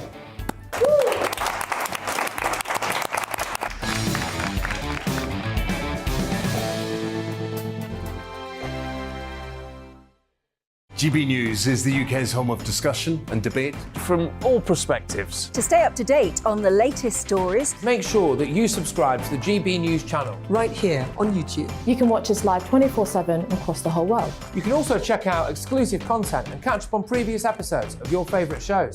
Every day, we ask the questions that you'd ask, so why not add your voice to the conversation in the comments section? Don't forget to subscribe. We are GB News, Britain's news channel. Every night at 11 on GB News, we bring you the next day's stories the day before. It's basically like time travel. If it's a big story, we'll cover it, guaranteed. But we'll also have some fun along the way. Big opinions, big laughs. Sometimes big hair. This is Headliners, the paper review show that won't send you to sleep like the others will. 11 p.m, 7 nights a week. Join us.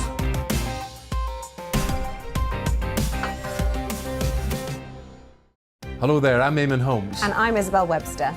And we hope you can join us for Breakfast with Eamon and Isabel. You make me laugh out loud, belly laugh. Is that important first thing in the morning? Yeah, absolutely. And there's me trying to be deadly serious. News is a serious business. Yeah, I have to rein you in sometimes. Well, it doesn't stop us laughing at it. It doesn't stop us having an opinion on what's going on. Yeah. And it certainly will not stop us reflecting what you think. Weekdays from 6 to 9:30 on GB News.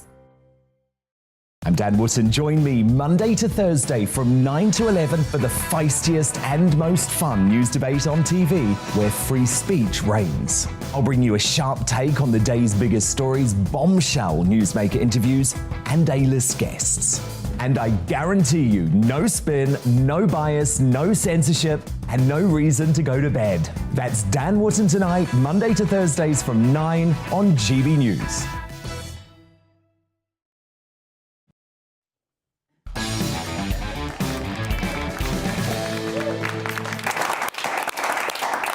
Welcome back to Free Speech Nation. The conservative Christian satire website The Babylon Bee has been suspended by Twitter over a tweet naming transgender US Assistant Secretary of Health Dr. Rachel Levine its Man of the Year.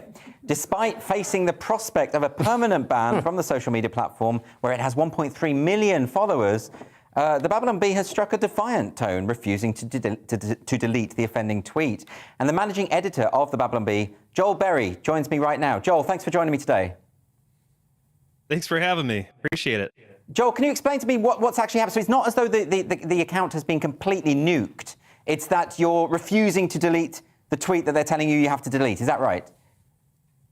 Yeah, that's exactly right. If Twitter wanted to go ahead and delete the tweet themselves and give us our account back, we'd be fine with that. But what they're doing is they are requiring us to delete the tweet ourselves and then acknowledge that we engaged in hateful conduct and promise not to do it again. And so that's a step too far for us. It feels too much like bending the knee or capitulating to an ideology, a very radical ideology that we don't agree with. You know, and the joke aside, you know, I don't know who approved that joke. Whoever it is, they're fired. But you know, we do think it's important to stand for the truth and fight for our right to speak it in a platform like that.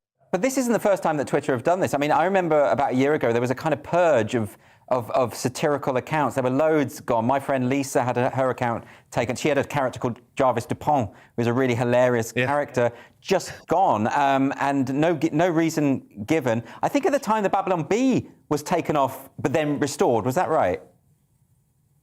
Yes, we were. We were suspended for a time, you know, and luckily we have a lot of fans who made a lot of noise, and we were restored. But there are a ton of great comedians, a ton of great satirists out there that don't have the audience we have, and don't have that ability to make the noise necessary to get back on these platforms. So there are a lot of people being silenced that you'll never hear about because they just don't have the same audience. And that's a real shame, you know, because I think a lot of what is driving this is the progressive left is realizing how effective satire is. You know, we're ridiculing bad ideas, and you know, one of our favorite at the Babylon Bee, our favorite writer is actually your British writer, G.K. Chesterton, and he said that humor can get in under the door while seriousness is still fumbling at the handle. And so we love that tool that we have through humor to kind of cut through the noise of the culture and speak truth in kind of a funny or mischievous way, and be a part of the conversation that way. So it's an effective weapon, and the left knows that, and they want to silence it. Yeah, I mean, Hannah Arendt always used to say, or wrote in her book On Violence, about how the best way, the surest way to undermine authority is through laughter. No tyrant ever likes to be laughed at, and you do it so well and so brilliantly on the site. But you know, this is you know, not a new thing. Twitter, we're all used to Twitter sort of deleting accounts for opinions they don't agree with. Gender-critical feminists often get booted off the platform. People who suggested that the pandemic originated in a lab in Wuhan were kicked off the platform. So we're used to the political partisanship. But satire, comedy, isn't it weird? I mean, isn't it weird that they can't see how this makes them look so tyrannical and authoritarian and out of touch? Well, in one sense, I kind of relate to it. You know, I grew up in a very, fundamentalist sect of Christianity, almost you could almost say cult-like. And so it's in a very funny way, I I can relate to the woke left because their ideology, it's built on a house of cards. It can't stand up to scrutiny, whether that be scientific inquiry, logical debate, and God forbid, laughter and ridicule. And so in order for their worldview to survive, their only option is force and power. And government regulation. And so I think, maybe they do realize how ridiculous it makes them, but it's really the only tool they have in their toolbox to keep their ideology going. Do you think, though, that satire and poking fun is going to be the way that this ideology finally collapses? Because it just seems so impervious to any kind of reasoned debate, as you've alluded to there. Do you think this can break through? Or does it just annoy them more and make them double down even more? Because I fear that might be true as well. Yeah, that's a good question. I don't know if this ideology will necessarily be defeated by humor and satire. I think ultimately it will be self-defeating. It will collapse under the weight of its own dissonance. But I think the power and importance of what humor does is it helps to remind all of the normal people, the other 90% out there that are rational thinkers, to remind them that they're not alone, even though that this vocal minority controls most of the media and most of big tech. It is still very much the minority, and I think that's a very important function of satire is to give people courage to stand up, to speak the truth themselves. I know a lot of people personally are facing this in their jobs with their HR departments. And we hope that the ability to laugh and ridicule is having that effect of just giving people courage. And what do you make of the argument that, well, Twitter is a private company, it can ban whoever it wants for whatever reason it wants?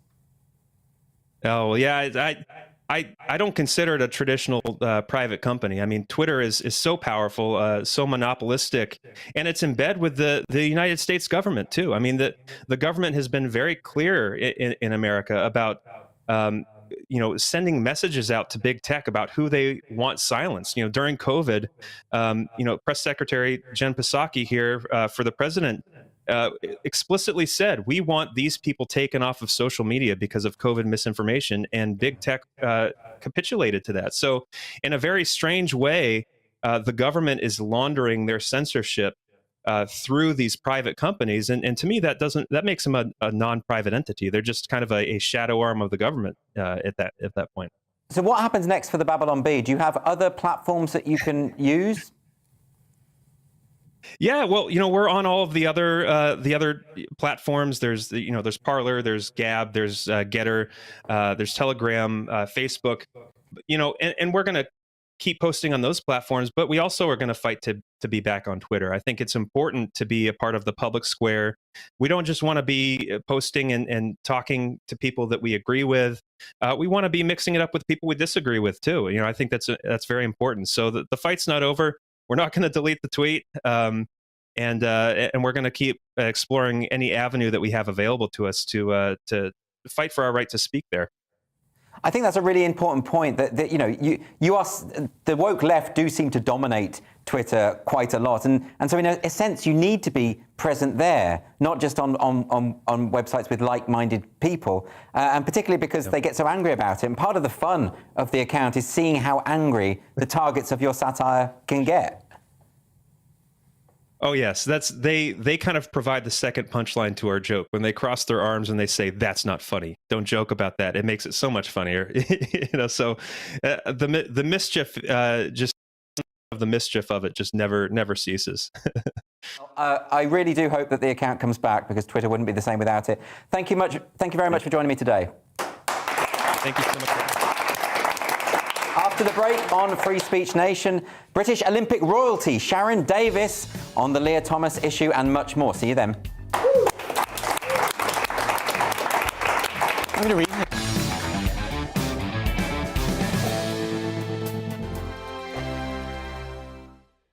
GB News is the UK's home of discussion and debate from all perspectives. To stay up to date on the latest stories, Make sure that you subscribe to the GB News channel right here on YouTube. You can watch us live 24/7 across the whole world. You can also check out exclusive content and catch up on previous episodes of your favourite shows. Every day, we ask the questions that you'd ask, so why not add your voice to the conversation in the comments section? Don't forget to subscribe. We are GB News, Britain's news channel. Every night at 11 on GB News, we bring you the next day's stories the day before. It's basically like time travel. If it's a big story, we'll cover it, guaranteed. But we'll also have some fun along the way. Big opinions, big laughs. Sometimes big hair. This is Headliners, the paper review show that won't send you to sleep like the others will. 11 p.m, 7 nights a week. Join us.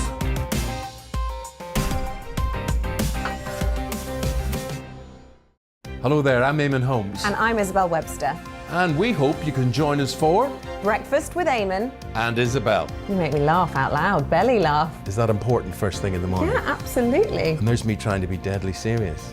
News is a serious business. Yeah, I have to rein you in sometimes. Well, it doesn't stop us laughing at it. It doesn't stop us having an opinion on what's going on. Yeah. And it certainly will not stop us reflecting what you think. Weekdays from 6 to 9:30 on GB News. I'm Dan Wootton. Join me Monday to Thursday from 9 to 11 for the feistiest and most fun news debate on TV, where free speech reigns. I'll bring you a sharp take on the day's biggest stories, bombshell newsmaker interviews, and A-list guests. And I guarantee you, no spin, no bias, no censorship, and no reason to go to bed. That's Dan Wootton tonight, Monday to Thursdays from 9 on GB News.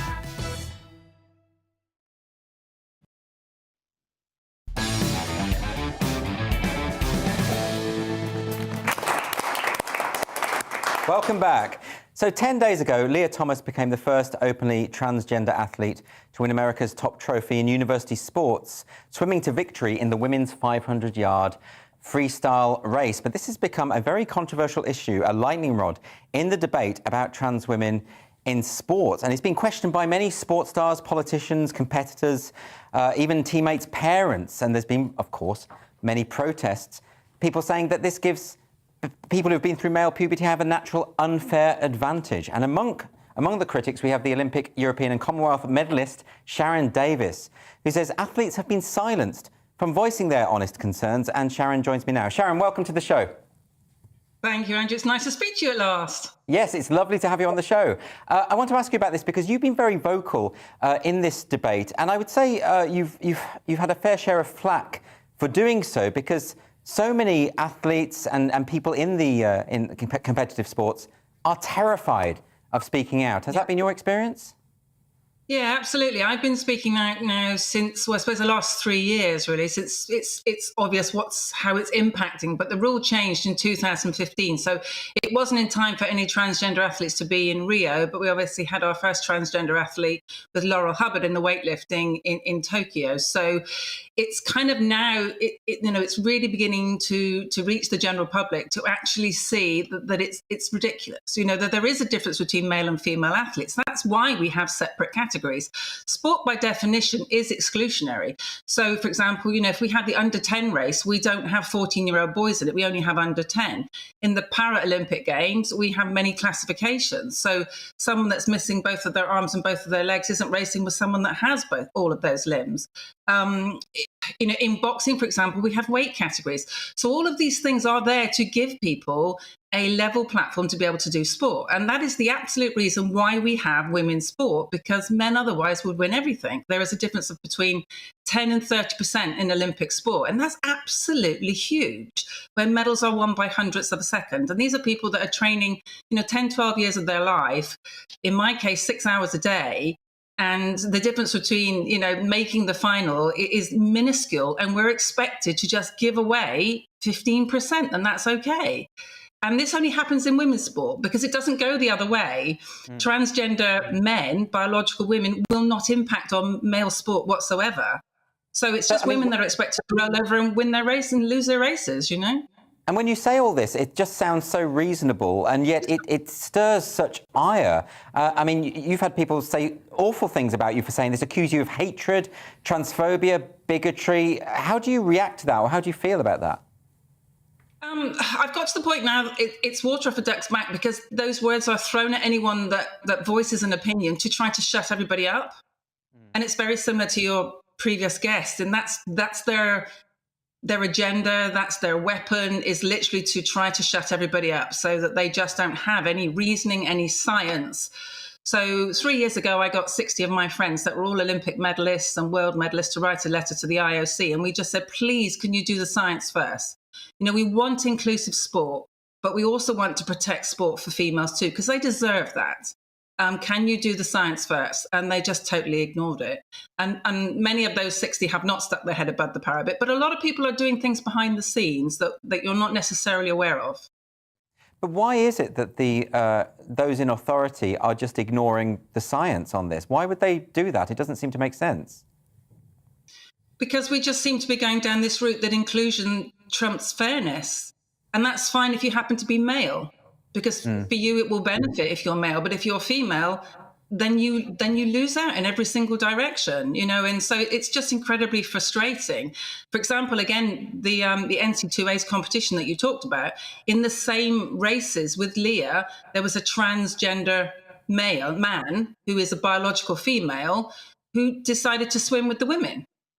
Right. Because there was no point in swimming with the men, because they weren't going to win. So even the transgender males are still staying in the women's races. And again, at the Olympic Games, we had 2 non-binary athletes that competed in the women's events, not in the men's events. Right. So all of the evidence is there.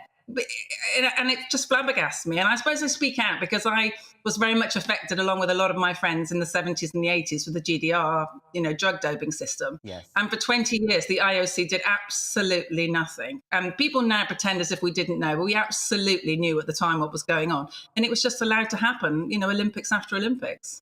And of course, fairness must be a priority for anyone who's involved in sport, and someone who's cheating with with drugs. You have to tackle that, and there is a comparison to be made here. And yet, we keep hearing that young athletes, a lot of young athletes, feel that Leah Thomas's participation should be celebrated. I mean, how do you think this must be for younger athletes? I don't know many athletes that say that. There are 1 or 2, and a lot of those are involved in LGBT. You know, so they're part of that community. I have athletes that bring me on a daily basis from all different sports, and coaches, and administration staff, and even doctors. And they are really distressed, and they want something done. They just don't know how to do it. So I don't know. You know, for example, I just think we have to start standing up. You know, athletes do have to start standing up, but they have been threatened very badly with losing their licenses to race, with losing their sponsorship, with losing their places on teams. Those athletes that spoke about Leah were threatened with losing their scholarships at university, and also being blacklisted for jobs going forward. So from what you're they describing, were very, very frightened, those girls. So what you're describing suggests to me that there is very much a consensus among people within sport that this is unfair, that the science makes it absolutely clear, but it's a climate of fear. So the reason why it's being allowed to continue is that people just simply are it's for self-preservation. You don't speak up because you've seen what happens to the people who do. Is that a fair analysis? Yeah, so when Leah won her medal, there was total silence in the swimming pool. And when the girl that came second touched, the swimming pool erupted and everybody clapped. And so the consensus is not that they're celebrating Leah's success. So I also feel quite sorry for her, because this isn't her choice. You know, this is the rules that are there. They're very bad rules, but she's just using those rules. I would like to see those athletes maybe compete in an open category where we can celebrate them, and then a protected female category, because anything else I think becomes extremely difficult to govern. It becomes very litigious. If we have a panel of people, it will just be one court case after the next court case. So whatever rules we come up with, we have to come up with a fairly simple and straightforward solution. And the good news is that FINA, which is the Swimming Federation, are about to release some new rules, I think in April, May time. So we're all hoping that they're going to be very different.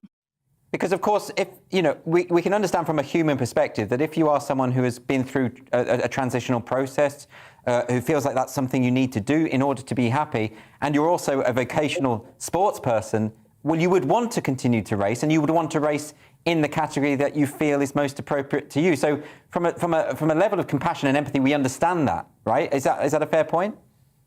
Yes, absolutely. And I don't think you'll find anybody in sport is transphobic, or anybody in sport wants to exclude anybody. They just want to try to create fair sport. And fair sport would not allow people that have gone through male puberty to race females and it be fair in any shape or form. And so far, I think there's been 14 peer-reviewed studies, and not a single one of those have shown that we can mitigate against the advantage that comes with male puberty. So you mentioned, the fact that we try very hard to catch drug cheats. And those are people that are trying to shave off, 1 or 2%. And we spend millions every year trying to catch those people. We banned shoes from the men's competition, or from all of the competition, but obviously it was going to affect the men's competition because it was going to give somebody an advantage. So the moment it affects men's competition, things are done to create a level playing field. When it affects women's competition, nobody seems to care. And I suppose that's what gets me very, very irked, and why I speak so loudly, because this happened before for 20 years, and I just don't want to see another generation of young girls go through the same thing. Well, a lot of people are very grateful for you for speaking out. Sharon Davis, thank you so much for joining me today. So every week, this part of the show we dedicate to the world of social media. And first up, I wanted to have a look at this tweet. This is from the author Millie Hill. So earlier this week, she highlighted an article that appeared on the BBC website about causes of endometriosis. I hope I pronounced that right. I'm not a biologist. The article highlighted how it affects approximately 1 in 10 people in the UK who are assigned female at birth. OK, there's the tweet there. And Millie Hill was one of the many who noticed the phraseology there. And after multiple complaints, a new article went up, which we did see just then there, which actually used the word which they were looking for originally, which is women. It's not really that hard. Leah, what do you make of that? That strange thing that the BBC immediately went to assigned at birth. Why are they saying something that's not true? I think it's pointless because, obviously, trans men, so people who are born male and transition to being women, know that when, they talk about endometriosis, it's not excluding them. Yeah, they know. So they know. So it's a completely pointless thing to do to try and include everybody who has a cervix or whatever in the phraseology. But it's also bizarre. I mean, to me, what's particularly weird about it is saying sex is assigned at birth, almost like the midwife flips a coin. Yeah. And just sort of like, oh, that one can be male, because we've had a few females already today. That's not true. That sex is not assigned at birth. That is an absolute fact. It's not an argument. It's just true. They're born female, and later on, some people might wish to transition, and then become trans men. Yeah, but exactly. They're still born female. And well, if they weren't, there'd be no such thing as trans, right? Yeah. Right. So this is. I find this utterly bizarre. I find it particularly bizarre when the NHS talk about sex assigned at birth. It makes me frustrated because I just think, stop lying. Like, why are you lying to us? I know I was assigned male. Yes. At birth, and what I was seeking was being sophisticated, so I had to change. You are very sophisticated. Thank you very much. But I think, it's strange because it makes people very self-conscious, doesn't it? Yeah. About what their gender is. And I think young people have enough to deal with that I think to make them ask them, I wonder if parents are going to them and say, how are you feeling today? Yeah. Are you feeling like a lady? Or are you feeling more like a guy? Or what's going on inside of you? And I think it just makes relationships very confusing. Well, particularly for gender non-conforming kids. Yeah. Particularly for kids who don't act in. But a lot of kids are gender non-conforming. Yeah, loads. Exactly. When I was 5, I was in love with my best friend, not because of his gender, because he had a game called Battleship that I really liked to play next door with him. And we played that game all day long, and then women would come over, and I got along with it. I wasn't thinking, I'm going to, No, exactly. But yet when there was a training session by the group Mermaids where they showed a spectrum of sex, and to illustrate it, they said the most male thing is G.I. Joe, and the female thing is Barbie. So this is old stereotypes. But there's a trans Barbie now. Oh, is there a trans Barbie now? Yeah. Well, that complicates it a little bit. And she's called Scott. Thank you. And I love my trans Barbie. She's fantastic. I do wonder about this. So a friend of mine in America said that his daughter, who is how can I put this, a sort of a butch girl, someone who's probably gay, he's probably lesbian, and the school contacted him saying, well, has she considered that she might be male?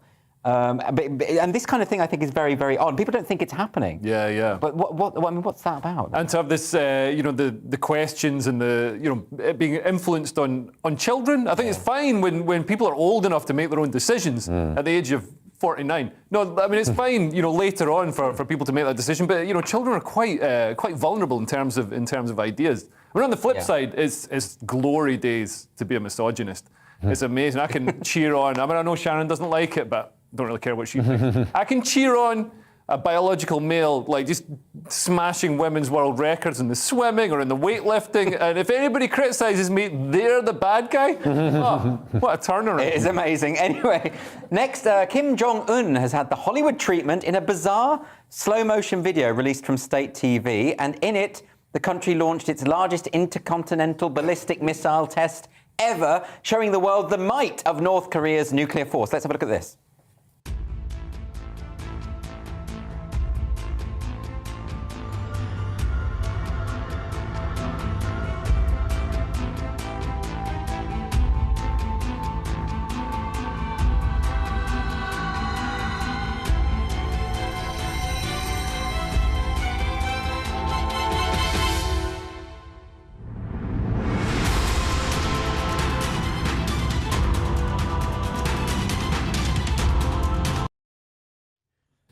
What is she like? I mean, such a diva, though. Unbelievable. Yeah, terrible. And badly edited. It makes me wonder, when they're producing this, if they do it with a comedic sense in mind. Right. Yeah. Are they trying to present him in a funny way? They're not. I don't think that is an ironic. Really? Yeah, I think that is they sincerely think that makes him look amazing.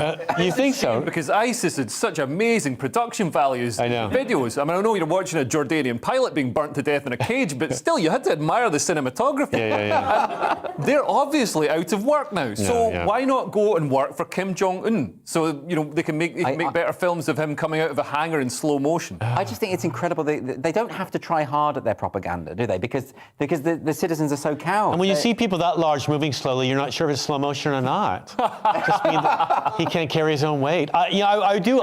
Kim Jong did lose a lot of weight. He's looking quite good. Really? Yeah. All right. You have strange boundaries. He had a cheese addiction, apparently. Oh, really? Yeah. All right. How did you know that about him? I know a lot about him. Yeah, you follow him online. It's funny, too, because, you watch that and you think they're spending an awful lot of money on this, and 98% of the population are starving to death. That's what I'm worried about. Yeah. Well, this is it. I'm very concerned about I mean, at the DMZ between North and South Korea, where the soldiers are sort of standing opposite each other, the average South Korean soldier is a foot higher than the ones in the north because they're all malnourished. I mean, it's a really serious problem. That's why I worry about Putin, because he's so tiny. And I worry he's not eating enough. I think that's I'm a foot taller than he is. Are you? I could take him. You could take him. Yeah. That's what you were hoping when you were out. No, I'm going to punish him. Well, in North Korea, they show footage of South Koreans wearing trendy ripped jeans, and they broadcast it on the TV saying, look, they can't afford trousers that aren't ripped. They're dressed in rags. The propaganda is amazing, but then what would you expect from a country where the current president is dead? King Sung-il, it was the original president. He's still the president, and Kim Jong-un is the supreme leader. So it's a place that's run by a dead Same man. as the Democrat Party, then. Yeah, exactly. Yeah. So finally, we have a real-life Avenger, or so it seems, out in the streets on his Segway. Let's have a look at this. He's quick. He's wicked. He's blowing. I race him, Charles, race him. Wat we doen volgens about hour. Zo'n haas is een motorbike.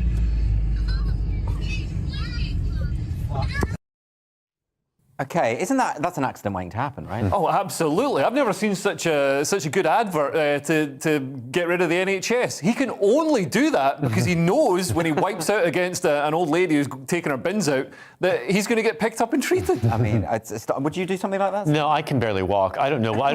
Does he operate that with a hand, the thing in his hand? No idea how it works. I think it's a gyroscope, so I think when you lean forward, it speeds up. Right. But what is it about people that they feel they're immortal, that they can just do this? Young people do, yeah, they do. People on scooters as as well, and they're just, I mean, I'm sounding really old now. Aren't I? No, but they think they're impenetrable. If you haven't been injured, you have no idea what it's like or how horrible it is, and you think you'll recover really quickly. Maybe he will. He might have his head split open. Who knows? When I see that, though, I think, just please don't come near me. It scares me, you know. So I mean, cyclists are terrorists.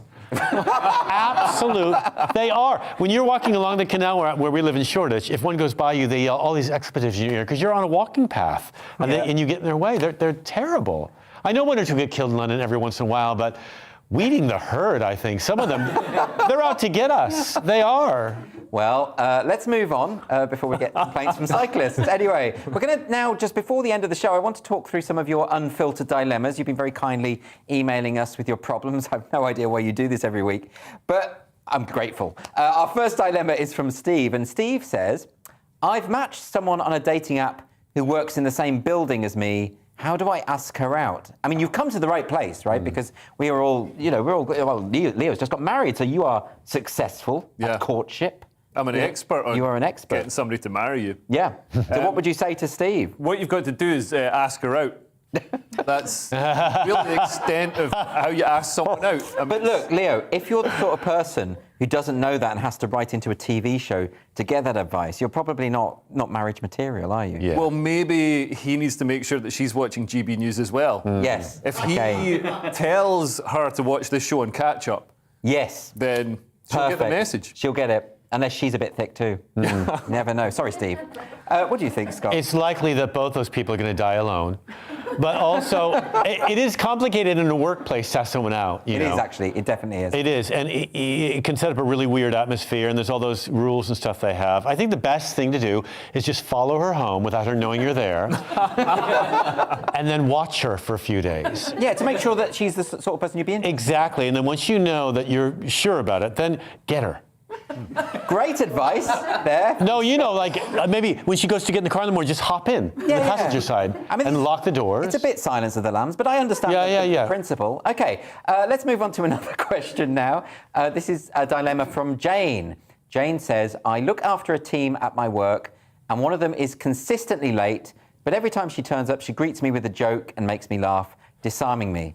How do I tell her off? And this is the problem with the humour. It's a very powerful way. It's like when I was a teacher and when the kids were funny, even if they were really badly behaved, if they made me laugh, I kind of let them get away with it because it's and you shouldn't do that really. That's bad advice. If you're a teacher, you shouldn't. It sounds like an aphrodisiac. That's creepy. Oh, for goodness sake, Scott. But also, it is really a good way to get to know someone and to break rules and stuff. It is, but then what do you do when you have to be in a position where you're at work, you have to discipline someone, but they're too funny. What do you do? Well, I think you should just let them off with it because a lot of us, I was trapped in various jobs before I became a comedian. And the only thing I had going on for me, because I couldn't, if I was organised, if I could do an actual job, I'd do an actual job. Yeah, you wouldn't be doing stand-up. Have a proper job. It'd be much better and more reliable. But I was basically my employment was just based on the generosity of managers wanting somebody who couldn't do the job, but messed around. But made them laugh. Exactly. Let's get one more dilemma before we end. This one is from Aaron. Aaron says, "I'm gay, but find myself attracted to women quite a lot, even kissing some of them. Do you think this means I'm straight?" Well, I don't think it means you're gay. I think just on a dictionary definition level. What do you think, Scott? Yeah, it happens to me sometimes because I go on these yoga retreats and then they always room me with a girl. Yes. And then after a week with a woman, I just start fantasizing about them. I can't help it. But then those fantasies last for about a week and a half. My friend Julie says, you always do this. Is this not just bisexuality, right? No, God, no. I think it's I like breasts. I think they're fantastic. Okay, we're going to cut it there. We're going to go to Leo. What do you think? Quickly, very quickly. I'd like him to define what a woman is to start off. He can't. He's not a biologist. Listen, thank you very much for joining us for Free Speech Nation. Thank you, of course, to my wonderful panel, Leo Kearse and Scott Kaporo, and to my guests. We've had Dr. Alka Sehgal-Cuthbert, Joel Berry, and Sharon Davis. Now, if you want to hear more from Carol Decker of Tapau, you can. That's on Free Speech Nation, the podcast. The full interview is live now. You can access that wherever you normally get your podcast. And if you want to join us in the audience, please do go to www.sroaudiences.com and just apply to come and join us. See you next week. Looking ahead to this evening's weather, and the UK is looking dry for most parts, though cloud is spreading in from the east.